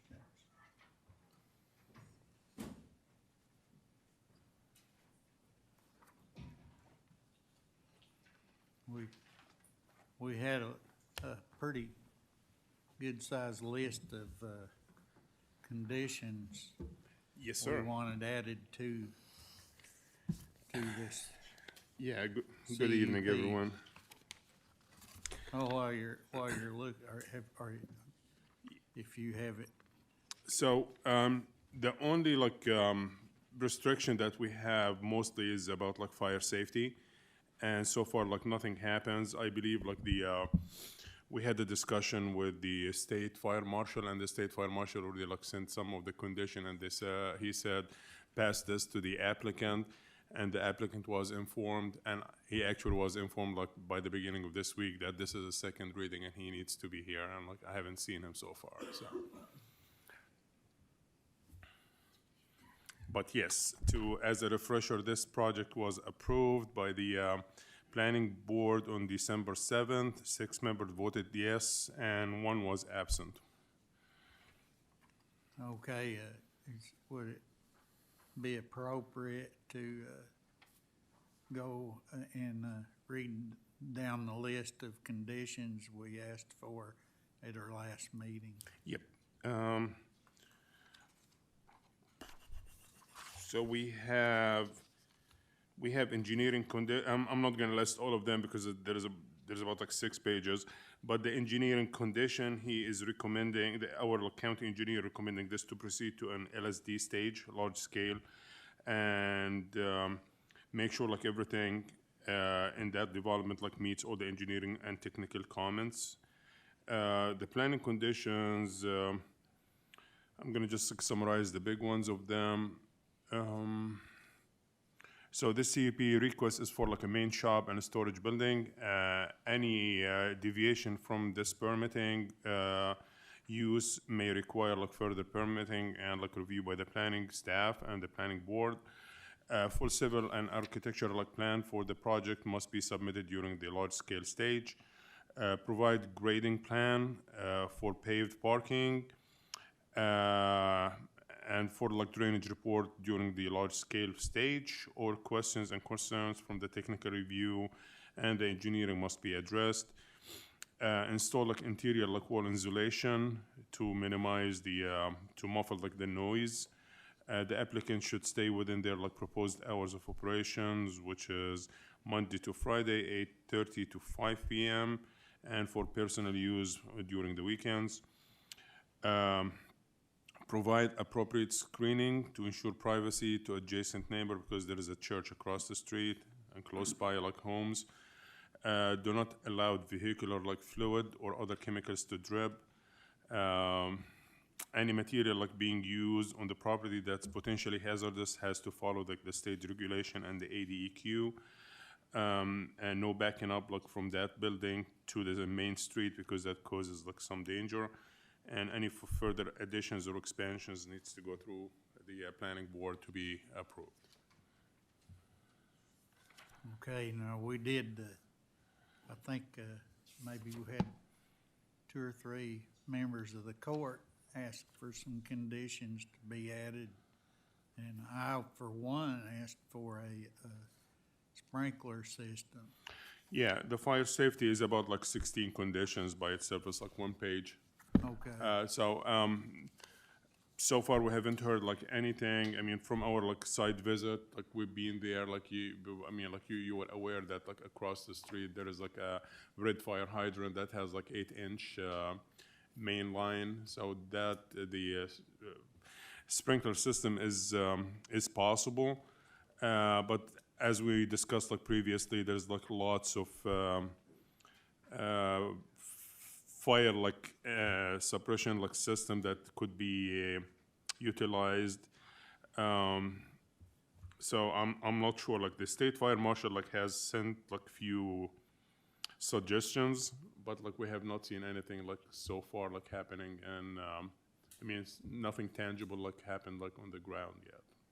Okay, the fire hydrant in the water main you mentioned, that's an 8-inch line with 200 pounds of pressure. I believe so. Like it's a red fire hydrant. I'm not sure exactly, Well, but that's that would what be. that's what the chief at Mount Olive Water Yep. Association Yep. told me that, Mhm. and they don't have any restrictions on adding or hooking a pumper truck up to Yep, that hydrant. that would be adequate, I believe so. So, and if I'm not mistaken, unless it's been changed, that's basically all we can do is ask for conditions that are reasonable. Yep. And before I would vote approval of this development, my condition would be installing a sprinkler system in that building. Yeah, number 6 and like the fire condition number 6 in the fire like safety conditions, the smoke detectors are required in all like facility rooms. And number 7, install an improved automatic sprinkler system that has been designed by an engineer that shall be provided through like the garage fuel storage building, and also like any kind of like material that's going to be leaking, it has to be absorbed. Hazardous material need to be absorbed 100% by a container, even if it's like on a rack, and make sure like to limit the amount of like stacking of those like fuels. So we did the best we can with like communicating with the state fire marshal and Sure. the local state, the local like fire department. But that's what we have here is a conditional use Yes, sir. permit. Mhm. And that's what the conditions are if you vary from a single-family dwelling or agriculture. Yeah, that's completely different. If it was, yeah, that was like, yeah, ag like single family is like by right, so like you're not required, like there is no building permit, so you can just like use common sense or like whatever like regulations, state regulations requires you to build. Same as here, like most of the fire like safety is like governed by the state, so, and that was provided to the applicant and the state fire marshal, like comments were provided. So did anybody else have any questions for Mr. Sam? If not, I would rather leave it on second reading. All righty. Until I'll remind them to show up like next time, I believe. And- From our side visit, like we noticed that like there is another like platform that's being, a concrete platform is gonna be, maybe like by now it has been poured maybe. That, from the plans we have, that's supposed to be where the house, his residence is supposed to be. But I'm not sure, like I haven't like confirmed with him, but it's massive. Thank you very much. Absolutely. Appreciate you staying on No top worries. of it. Director Addo, you might sit there just a second. We do have other mics queued, and I want to make sure they have the opportunity to speak. Justice Lyons? Thank you, Judge. I'd like to go, and I apologize, I must have left them on the printer, but a few amendments to the conditions I'd like to propose. After last month's discussion, I went back and had some additional discussions with Chief Wood at the Round Mountain Fire Department, trying to come up with some ways to be more comfortable with all the discussion we had, you know, the fuel and the fire and, you know, all the things you're voicing, JP Pond. So 3 of them, I wanted to keep the one that I did have last year, that all business activities restricted to occur within that 0.73 acres that's identified in the plan. That, again, similar to the same as last, the storage of all the cars and equipment must be behind the privacy fence. Yes, sir. The noise generation within the building, when measured outside, would be less than 90 decibels. 90 decibels is what a truck going down the highway is. So that's the reason I picked that.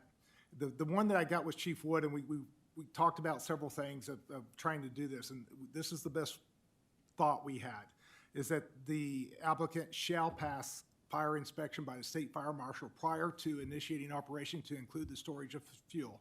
The results of that fire inspection will be forwarded to the Washington County Planning Department. Got it. I can, Judge, you want?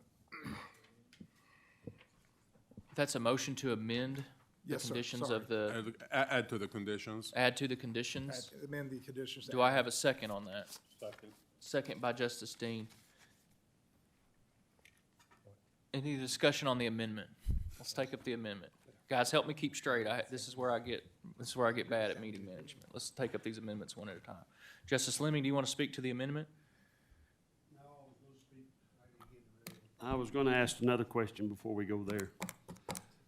But can we rave You on? go ahead. You go ahead. I'm not here to try to. Sam, is it not true that the applicant got a letter from the state of Arkansas's fire marshal, and the fire marshal told him to stop any progress, and is that not true? He asked a question like, did we send him stop order, like, and like I replied to him, says like, as an office, a planning office, we don't issue such things because there is no building permits. But he's supposed to. Did the state send one to him, though? I'm not aware, but I know like the state sent him like the condition that he has to follow. I had that in a text, and I was trying to find it, and I thought you have it? Okay. Well, that thing, if the state fire marshal, if that's the one that the state fire marshal sent him, he shouldn't be doing nothing out there until all of that stuff's done. The state of Arkansas said in there they was gonna fine him every day for so much, and different ones is different things. And if there's action actually happening, it's supposed to be stopped somehow. Sure. Through the state. If that's the case, we need to wait on all that stuff to get straightened out. Absolutely. Before we So- move on with anything. Yeah, do we, like, is there a suggestion to contact the applicant so he can like at least get the fire marshal approval, basically? And another thing I heard, that since he didn't want to do all that, and he was gonna try to make it residential, and then I heard he could only have 250 gallons of race car fuel, which he wants 25,000, and I don't think that's what he wants to do either. Yeah, But I guess like he was like asking if this is gonna be just like residential, how much I can keep. But like from what we've seen, the advertisement like on Facebook and like online, I guess like he's just like. so they he's are going still, forward. are they still things happening out there? Didn't you mention they just poured some concrete? I guess he's putting concrete, new concrete for his house, that's what I'm guessing. But the building is basically, when we went there, like it was like beyond like 80% like done. And on Facebook, he's like advertising that's like it's almost about to start operating, and and he was like ranting about like he's been here like for 30 years selling fuel, and like the So he's county's gonna against ask him. for forgiveness to the permission? Yep. Okay, He thank should. you. Yep.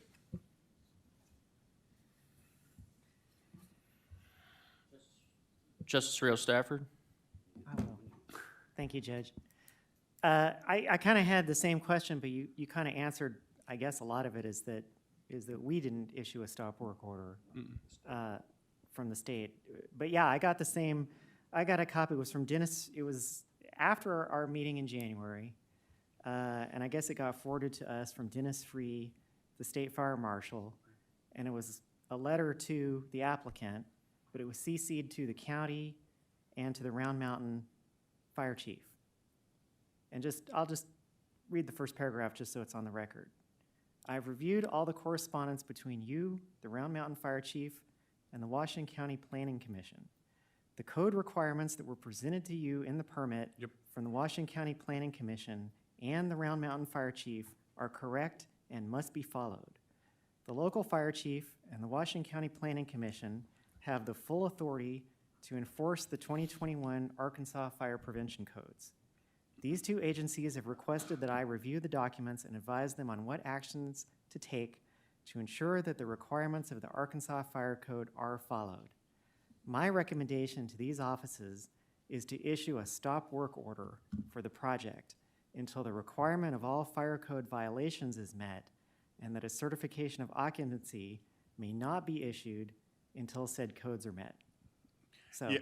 So the few things here, like I need to mention that we don't we don't issue certificate of occupancy, like, and that's basically commence to operate, basically for like a CUP is like the approval of the ordinance. So once this happens, basically, yeah, we approved, it's a go ahead, like, and start.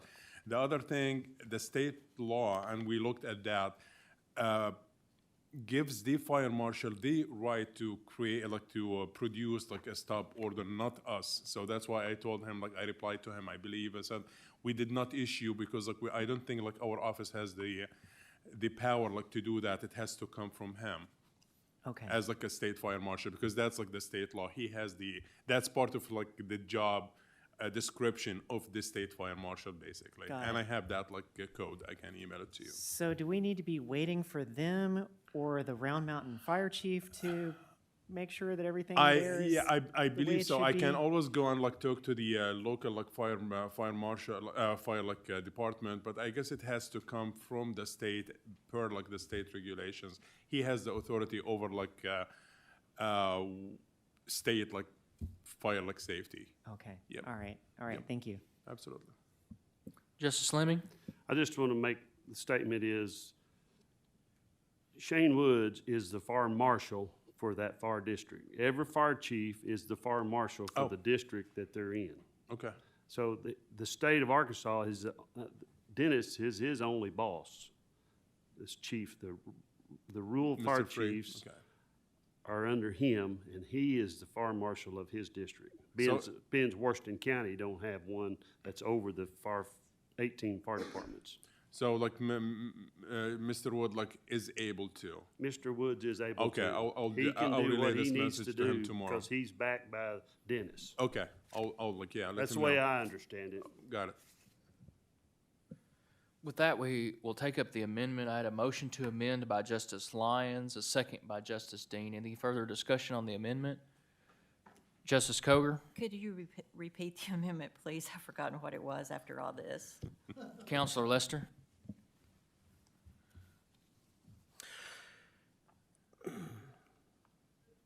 All business activity is restricted to occur within the .73 acres identified. Number 2, the storage of all cars, equipment, et cetera, must be behind the privacy fence. Number 3 is noise generated from within the building when measured outside the building must be less than 90 decibels. And number 4, shall pass a fire inspection by the state fire marshal prior to initiating operations to include the storage of fuel. The results of the fire inspections will be forwarded to the Washington County Planning Department. Mr. Allen, will you please call a roll on the amendment? This is a call for the amendment. Justice Taylor. Justice Wilson. Justice Simons. Justice Lyons. Justice Dean. Justice Washington. Justice Coger. Justice Dennis. Justice Hires. Justice Rio Stafford. Justice Lemming. Justice Ricker. Justice Pond. The amendment passes. Counselor, will you read this ordinance by title only as amended for the first time?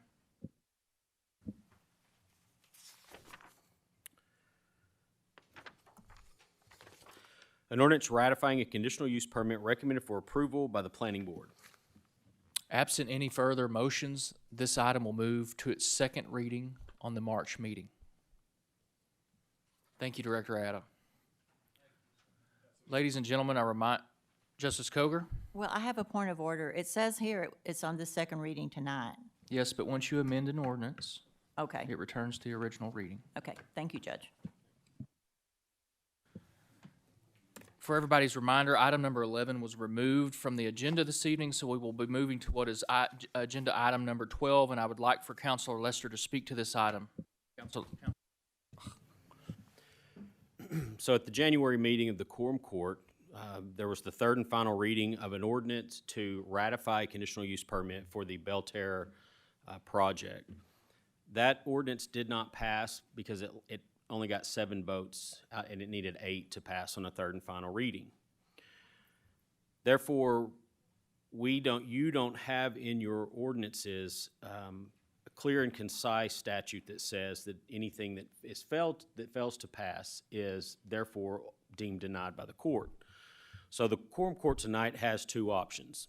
One is to just sit on what you have had, and that's your prerogative.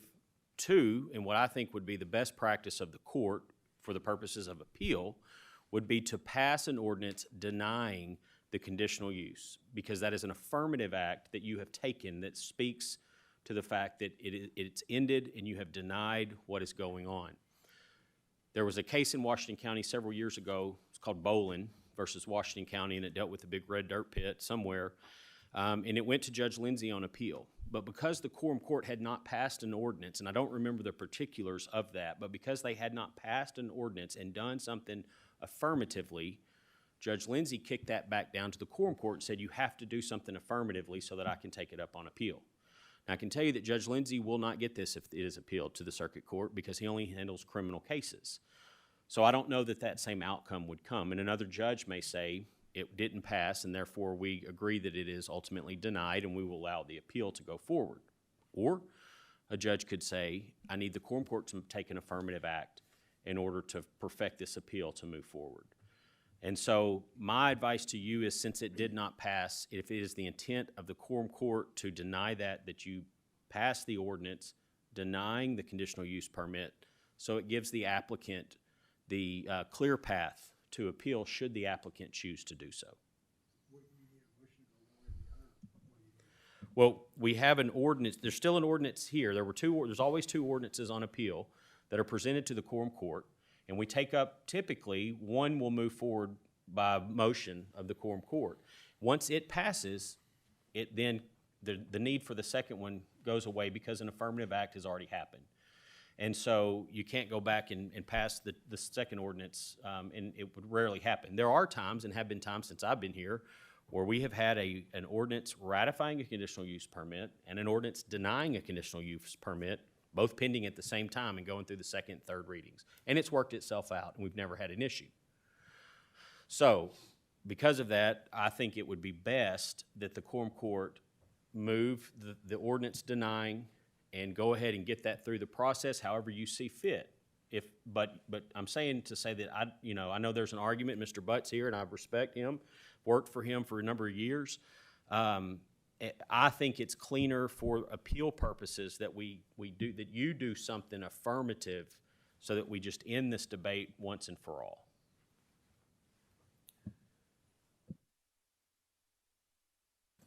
Council, will you read this by title only?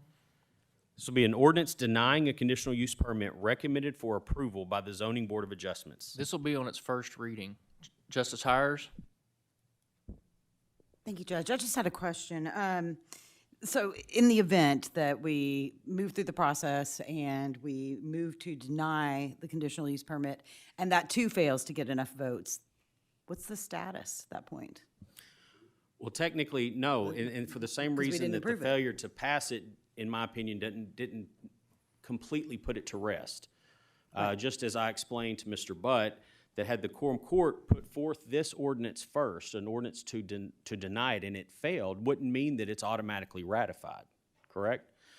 So in that case, we are still at the same point. The conditional use cannot be granted unless it is ratified by the quorum court.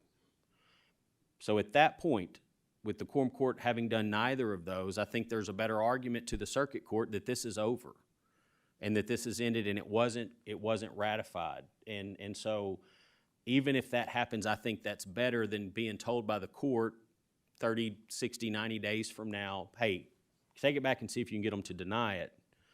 And I don't know that that would happen. I hope that makes sense to you. And I can't tell you what a judge would do, but I would say that would ultimately, one way or the other, we pretty much ultimately put this to rest. Justice Ricker? Since the original ordinance to allow this failed, it can't be introduced for a year, can it? Or is that? There's an ordinance that was passed They can appeal it. a while back that says you can't bring an ordinance again. We should have, in hindsight, made an exception for CUPs, just like we make an exception for CUPs from going to a committee. And the reason for that is, let's say that the applicant in this case were to make some changes and got with the neighbors, and the neighbors all came back and said, hey, we think this is great and we're in favor of it.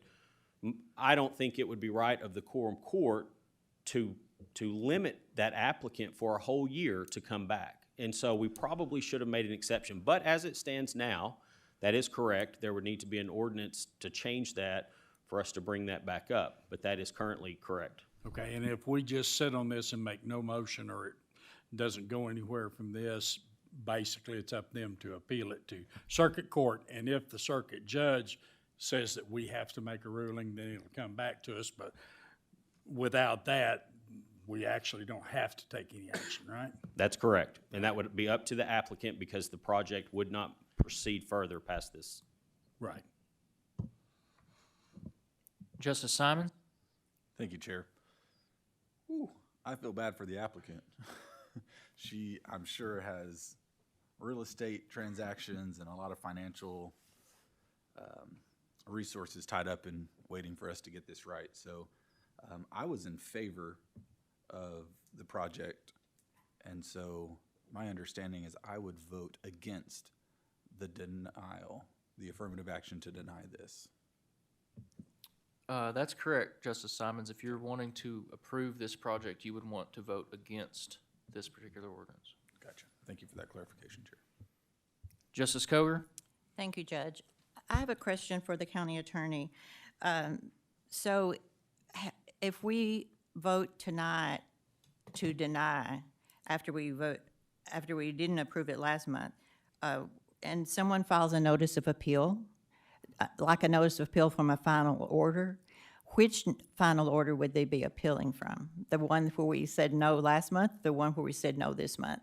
Because no one's here to produce evidence right now. I mean, if they go from tonight's meeting. It would all be taken collectively. I mean, it has to all be considered by the circuit court collectively. So, and Mr. Butt and I've talked about that. It would be, the record would be of both proceedings. It would be everything to show that it didn't pass with an affirmative vote in favor, but it did pass with an affirmative vote to deny.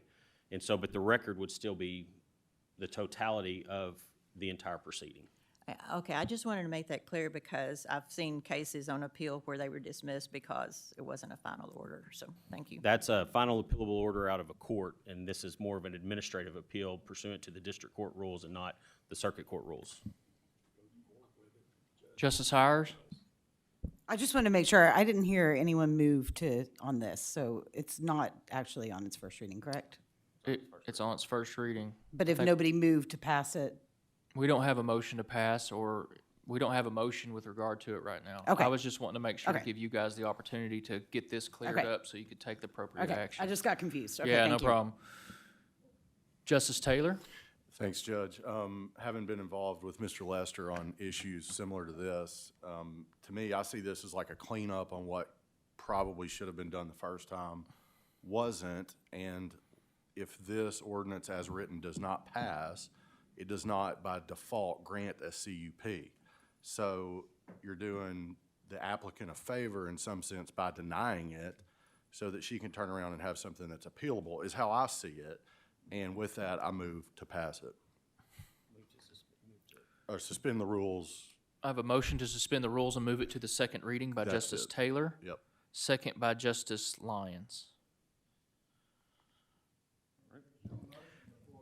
An ordinance denying a conditional use permit recommended for approval by the Zoning Board of Adjustment.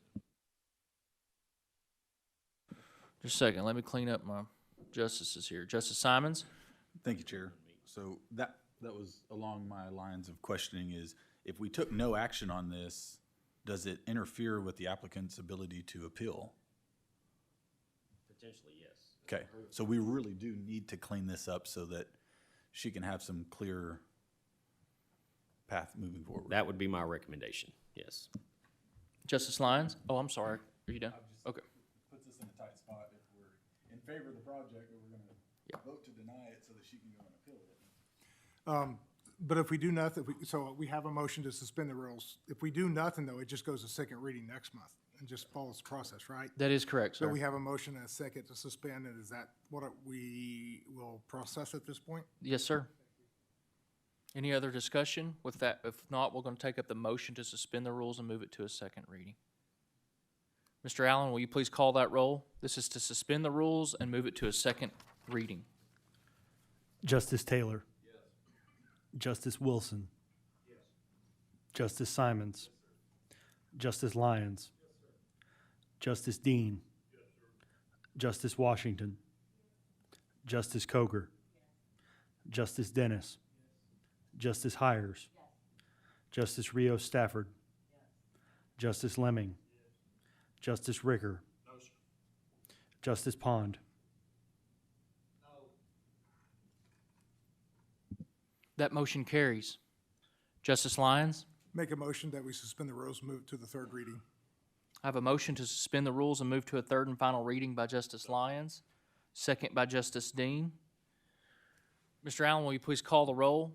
Oh, wait a minute. Counselor, will you please read that for a second time? Sorry about that. I don't. Yep. Did I have you read it the second time? But I already did. Okay, I'm sorry. All right. An ordinance denying a conditional use permit recommended for approval by the Zoning Board of Adjustments. Okay, thank you. Mr. Allen, will you please call the roll? This is to vote on a third and final reading. Justice Taylor. Justice Wilson. Justice Simons. Justice Lyons. Justice Dean. Justice Washington.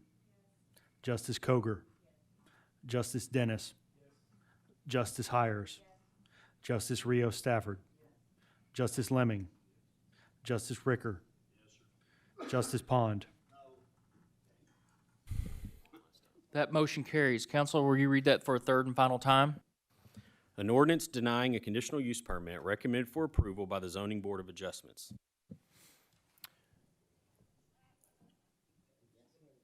Motion? Entertain a motion on the item? I have a motion to pass by Justice Lemming, second by Justice Ricker. Any further discussion on this item? Justice Dennis? Thank you, Judge. I just want to be sure I understand it correctly. To vote against this will be for? This is the denial. So a vote yes will deny this CUP. A vote no will put us back into limbo. Okay. Thank you. Further discussion among the quorum court? If none? Yes. If you'll give me just a minute. Public comments. Would you like to come up here and do it? You're going to hit that button on the very right. A couple of things, purely procedure. I didn't hear a motion to adopt an ordinance denying it. I don't think any member of this court made that motion. I don't think there was a second, but it went to the first, second, and third reading without a motion. I don't think there's a motion before the court. That's not my call, but if it votes on a motion that's non-existent, we're kind of in a fix. The second thing is, to the extent you do get to this, I would simply incorporate by reference the extensive proof that I've put before you by oral presentations, the written petitions of the 65 neighbors out there, all of the affidavits, the PowerPoint, et cetera, that those are still part of your consideration here. But again, I don't think there's a motion to approve it pending. Thank you, Your Honor. There certainly is. Public comments. Any more public comments?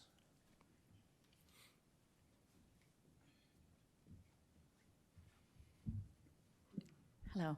Welcome. Carolyn Ram from West Fork. I just want to say thank you for those that support this. This was supported, as I'd said, by the adjacent neighbors until Mr. Butt went and spoke to them. Unfortunately, never spoke to me.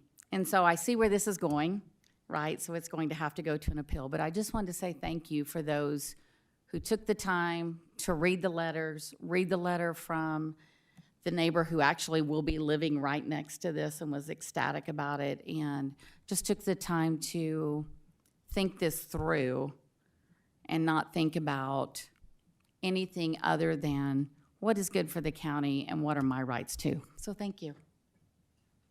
Public comments. No further public comments. Mr. Allen, will you please call roll? This is on the passage of item number 12. Justice Taylor. Yes. Justice Wilson. Yes. Justice Simons. Yes. Justice Lyons. No, sir. Justice Dean. No, sir. Justice Washington. Yes. Justice Koger. Yes. Justice Dennis. Yes. Justice Hires. Yes. Justice Rio Stafford. Justice Lemming. Yes. Justice Ricker. Yes, sir. Justice Pond. No. Item number 12 passes. With that, we're going to move to our consent agenda. Counselor, will you read these items by title only? Item 1 on the consent agenda is an ordinance authorizing a short-term financing purchase pursuant to the provisions of Act 1808 of 2001 and Amendment 78 to the Arkansas Constitution. Item 2 is an ordinance projecting revenues and carryover amounts totaling $19,732,510.08 in various grant funds and appropriating the total amount of $19,732,510.08 to various grant funds and budget line items for 2024. Item 3 is an ordinance anticipating and appropriating additional revenue in the amount of $6,500 in the Law Enforcement Grant Fund for 2024. Item 4 is an ordinance amending the 2024 budget and other matters pertaining thereto. Item 5 is an ordinance anticipating additional revenue totaling $270,000 in the Crisis Stabilization Unit Grant Fund and appropriating $270,000 from the CSU Grant Fund to other professional services line item in the CSU Grant Fund budget for 2024. Item 6 is a resolution expressing the willingness of the Quorum Court of Washington County, Arkansas to utilize federal aid funds for the Wheeler Road Clabber Creek Bridge project. And item 7 is a resolution expressing the willingness of the Quorum Court of Washington County, Arkansas to utilize federal aid funds for the Ballard Creek Bridge replacement on Little Road project. Motion for the consent agenda. I have a motion to pass by Justice Ricker, second by Justice Simons. Any discussion about the consent agenda? Public comments on the consent agenda. Mr. Allen, will you please call a roll for passage of the consent agenda? Justice Taylor. Justice Wilson. Justice Simons. Justice Lyons. Justice Dean. Justice Washington. Justice Coger. Justice Dennis. Justice Hires. Justice Rios Stafford. Justice Lemming. Justice Ricker. Justice Pond.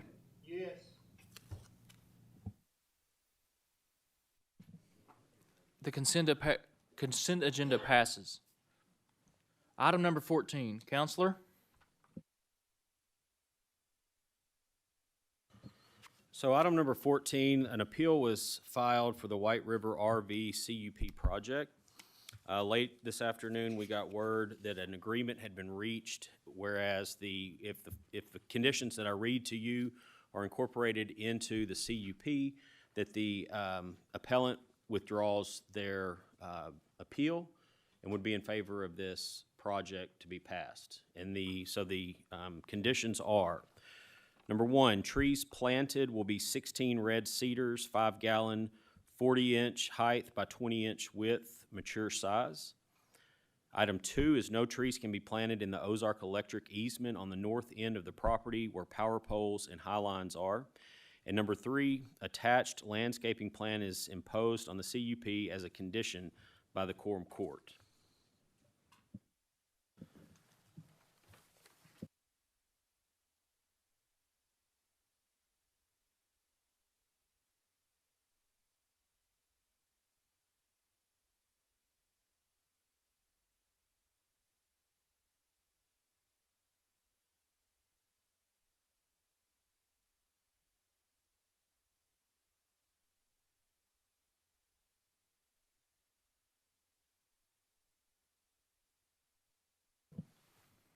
Counselor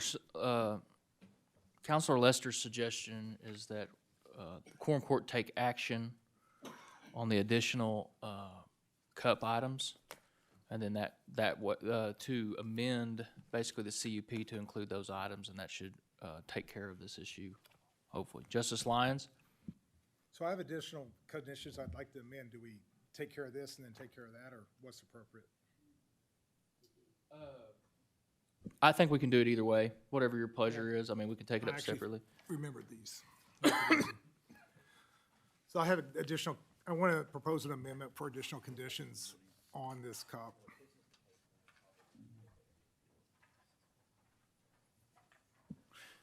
Parliamentarian says if these additional conditions outside of what the parties have agreed to, we probably need to take up the full appeal process and go through the process of hearing presentations. Okay.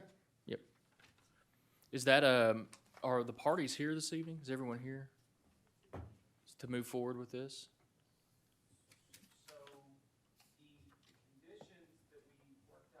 You're going to have to come up to this mic, sir. I'm sorry. Certainly. I don't know if I'm speaking out of turn, but Sit down and hit the button on the very right. Will Kellstrom here on behalf of the applicant, Jonathan McJunkin. So sorry to jump up here, speak out of turn if that's the case, but essentially what has happened is we have agreed, we've kind of worked with our neighbor who had filed the appeal to find some conditions that would satisfy their concerns, which Brian Lester just read off, and they have agreed to withdraw their appeal. So my understanding would be that this is now changed to just an ordinance ratifying the CUP after, of course, the application or the ordinance is amended, adding those conditions. And then as for the other conditions, y'all do that however you want, but I don't think the appeal needs to happen in any form, is essentially what I'm saying. My only concern would be if we're adding conditions that the parties have not agreed to, it's only fair that the parties see those conditions and ensure that they, and be able to express whether they agree to those conditions or not. Because ultimately, what we have put forward here is an agreement that the two parties had, and now we're adding to that agreement. And either party at this point could look at these conditions and say, hey, we can't do that. And so the thing would either be that we give both of you time to look at these conditions and maybe 5 minutes to see if you are agreeable, or we table this to the next month for an appeal so that you have time to look at those agreements. Okay. Would you like to look at the? Sure. Well, and I was going to say, having you put it that way, I now understand. So that's proceed. Sorry. Would you like a copy to look at this? Sure. And see if this is something that your clients, and if you need time, then it'd probably be best to say, hey, we need to postpone this so that my clients can review these.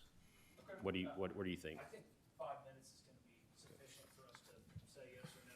Can I have a motion to take a 5-minute recess? Motion by Justice Ricker. We're going to be out for 5 minutes.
He's got a little spice to him, be careful.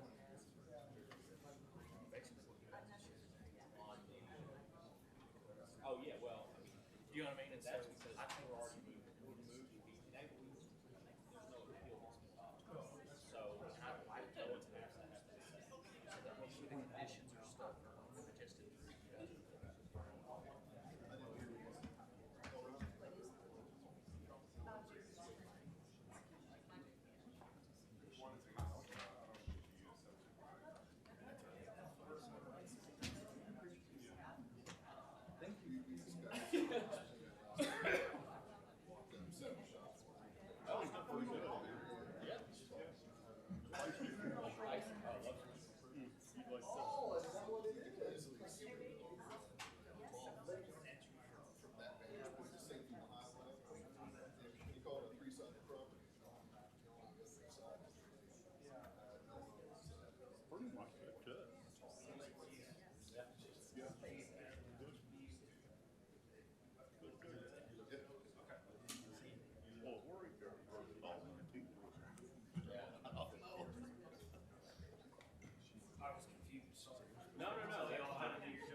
Everything around it, so the fence is, What I would do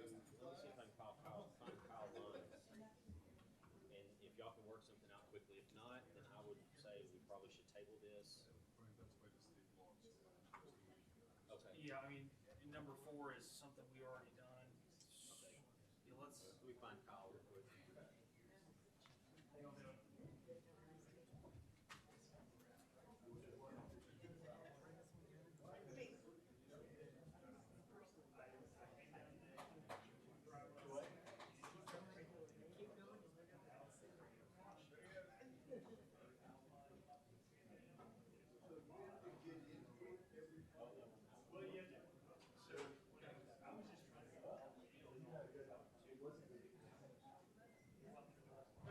How's it going? Good. Okay, so that's no problem for us. No, wait, that's sorry.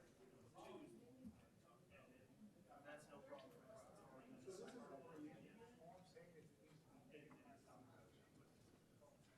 Well, Seen Catherine this afternoon. She's on her way to Eureka Springs. She's pretty excited about it. Did she Oh, tell man. you about it?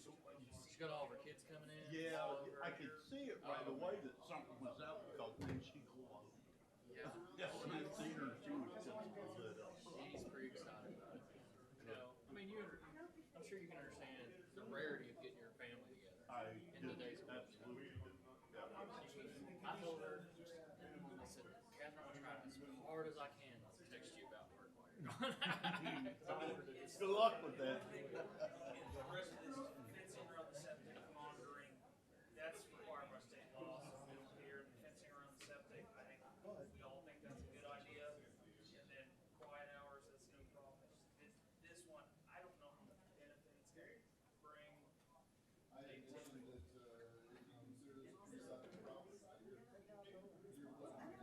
No.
All right, let's prepare ourselves. Prepare.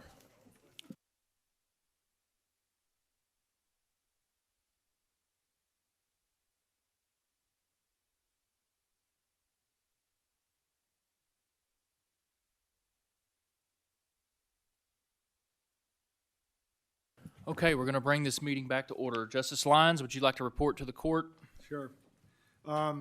Conversations, we're going to strike this number 2 of my amendment, which is striking the chain link, et cetera.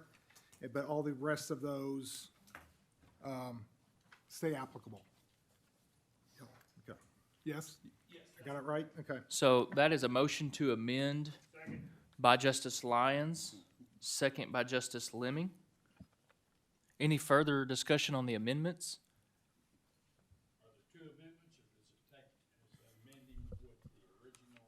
I assumed we would take them all up at once, since it's agreeable to all parties. There was one Scrivener's error. Everything that we came up with, Brian, which, by the way, the trees are Let's cue your mic for us, please, so we can have a record of it.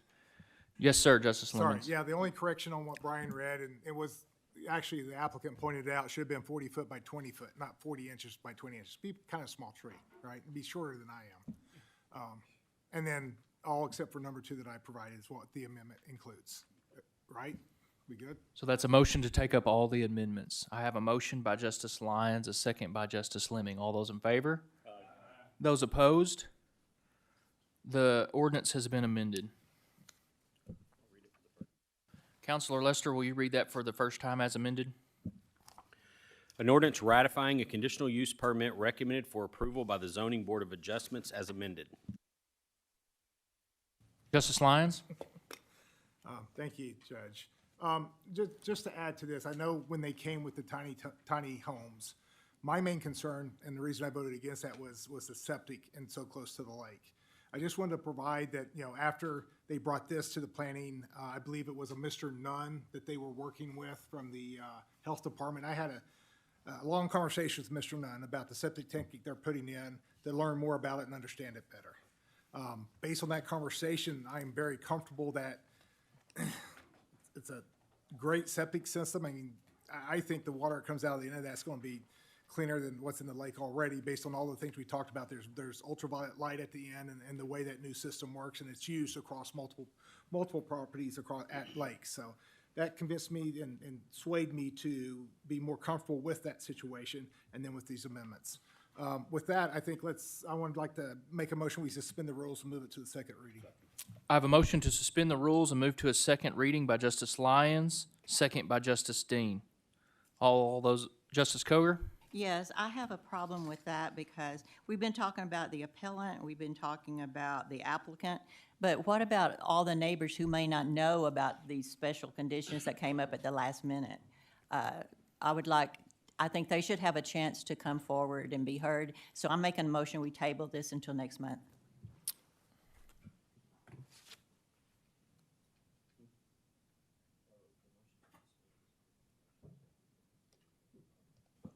The motion to suspend is a privileged motion. We're going to take that up first. Any discussion on suspending the rules? Mr. Allen, will you please call a roll? This is to suspend the rules and move to a second reading. The motion to table, I didn't mean suspend. The motion to table or to postpone is a privileged motion.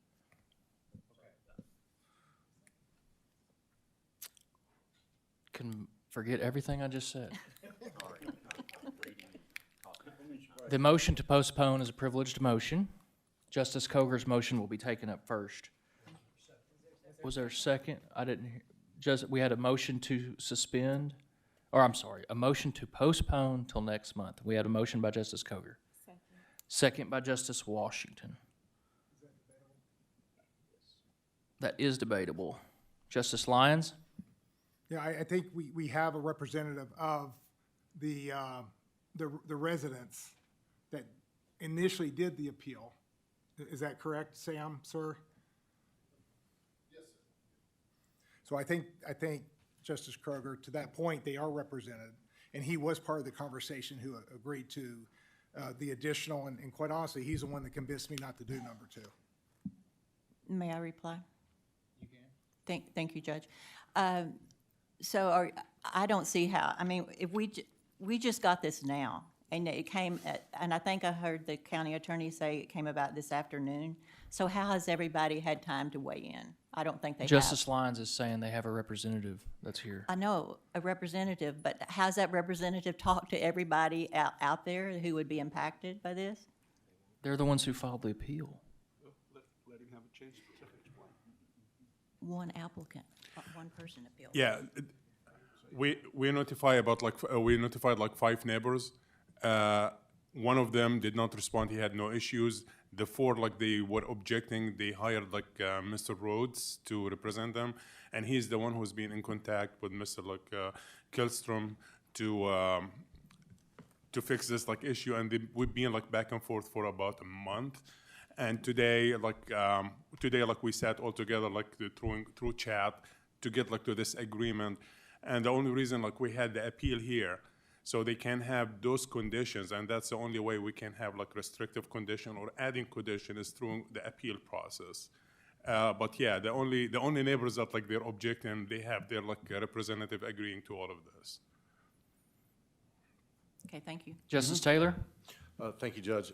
Just to kind of reiterate, the gentleman in the black coat with the blue jeans is the actual litigant who has an attorney representing him in the litigation in the appeal, and he's the one who's approved the more restrictive amended conditions that Justice Lyons put forward.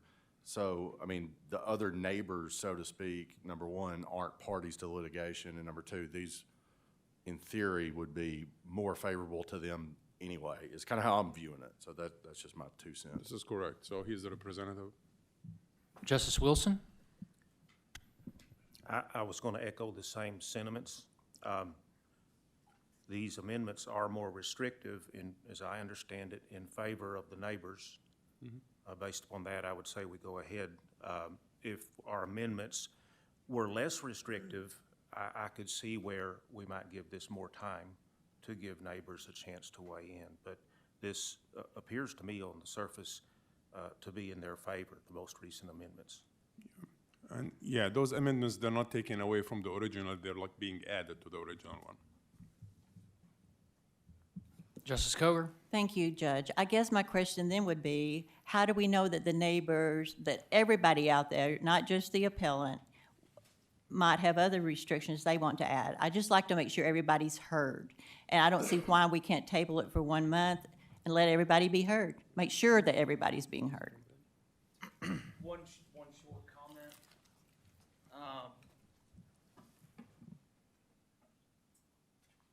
All of the neighbors represented by Robert Rhodes and Mr. Crouch over here, they're effectively all the neighbors. They're in but about 6 neighbors. If you were to have Sam pull up a parcel map, I mean, we have the lake on one side of us and a U.S. highway on the other side, and then everything on the other side of it is basically all Robert and Nathan's clients except for, I believe, one of them. So there's, I mean, the appellants really are all the neighbors. Thank you for that clarification, sir. So we have a motion to move to the second reading by Justice Lyons and a second by Justice Dean. Justice Lemming? Oh my gosh, you're right.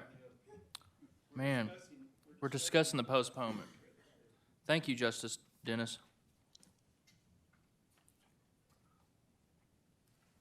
All right. Mr. Allen, will you please call a roll on the postponement? This is to postpone this item till next month. Justice Taylor.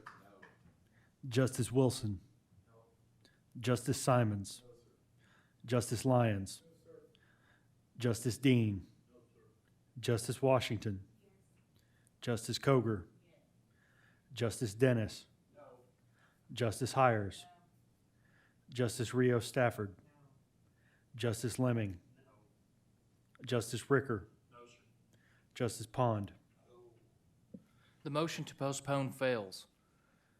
We're back to the original motion, which was to move to the second reading. Motion made by Justice Lyons, second by Justice Dean. Mr. Allen, will you please call a roll? This is to suspend the rules and move this item to the second reading. Justice Taylor. Justice Wilson. Justice Simons. Justice Lyons. Justice Dean. Justice Washington. Justice Koger. Justice Dennis. Justice Hires. Justice Rios Stafford. Justice Lemming. Justice Ricker. Justice Pond. The motion to suspend the rules passes. Counselor, will you read this for the second time? An ordinance ratifying a conditional use permit recommended for approval by the Zoning Board of Adjustments as amended.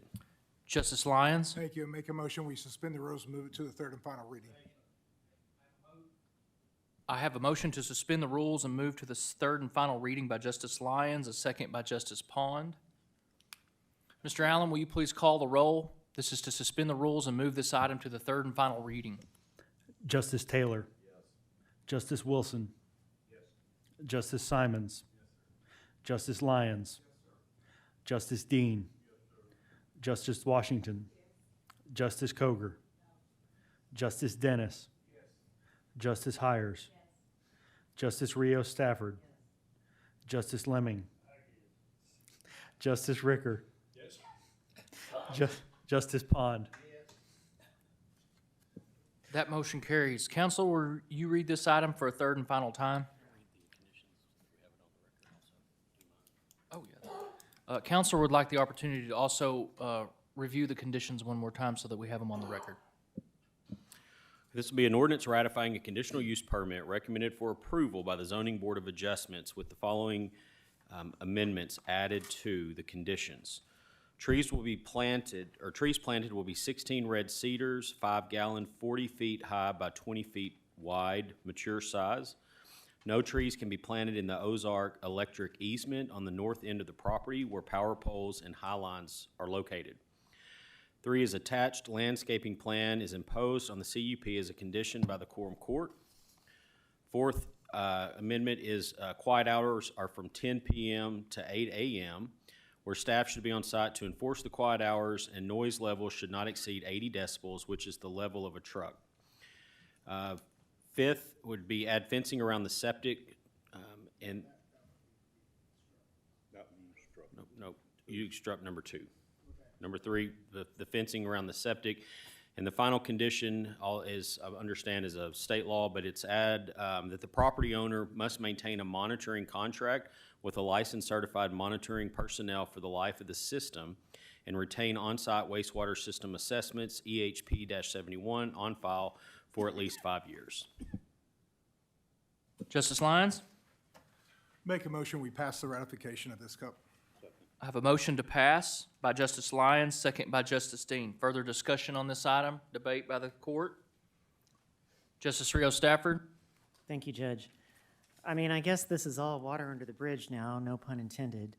But I did have this new septic system that they're putting in. It made me wonder, could this same system have been put in place back when they were considering tiny homes for this? It was the exact same system. It's the exact same system? Yes. Okay, so it's not a new, different system, it's, okay, wow, all right. So people were opposed to having tiny homes there, that got turned down. Now there's gonna be RVs there. You know, I think they're lucky to have those, because if that gets turned down, what's next? Maybe a campground or an incinerator or whatever they wanna do with the property. You know, I think people should be happy with the deal that they're getting. And the other question I guess I had is about the planting of the trees. A few years ago, we had a question come up with a quarry where years ago when the CUP had first been approved, it was in their CUP that they had to plant these certain trees around the edge of the quarry, and some of the trees had died. You know, over time, and they had to come back in order to be able to, I think, plant something else, something different that was more hardy. You know, what happens if the trees that get planted die? What happens in that case? That's kind of my question with that. If anybody wants to, it's a question, yeah.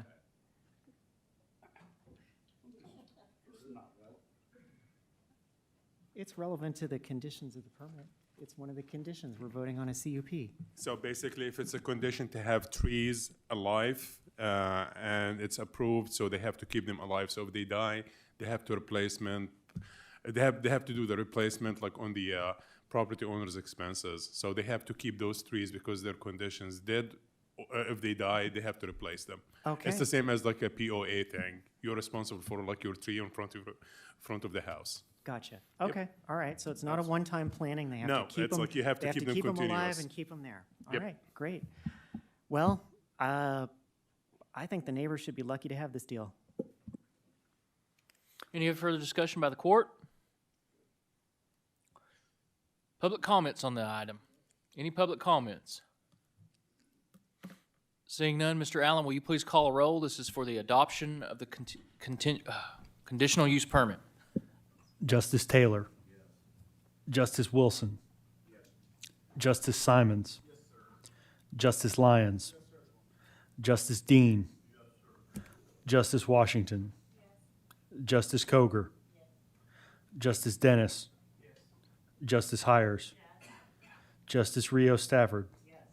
Justice Lemming. Justice Ricker. Justice Pond. That item passes. Item number 17 is the committee reports. The committee reports were sent out in your packet for your review, and with that, we'll be adjourned.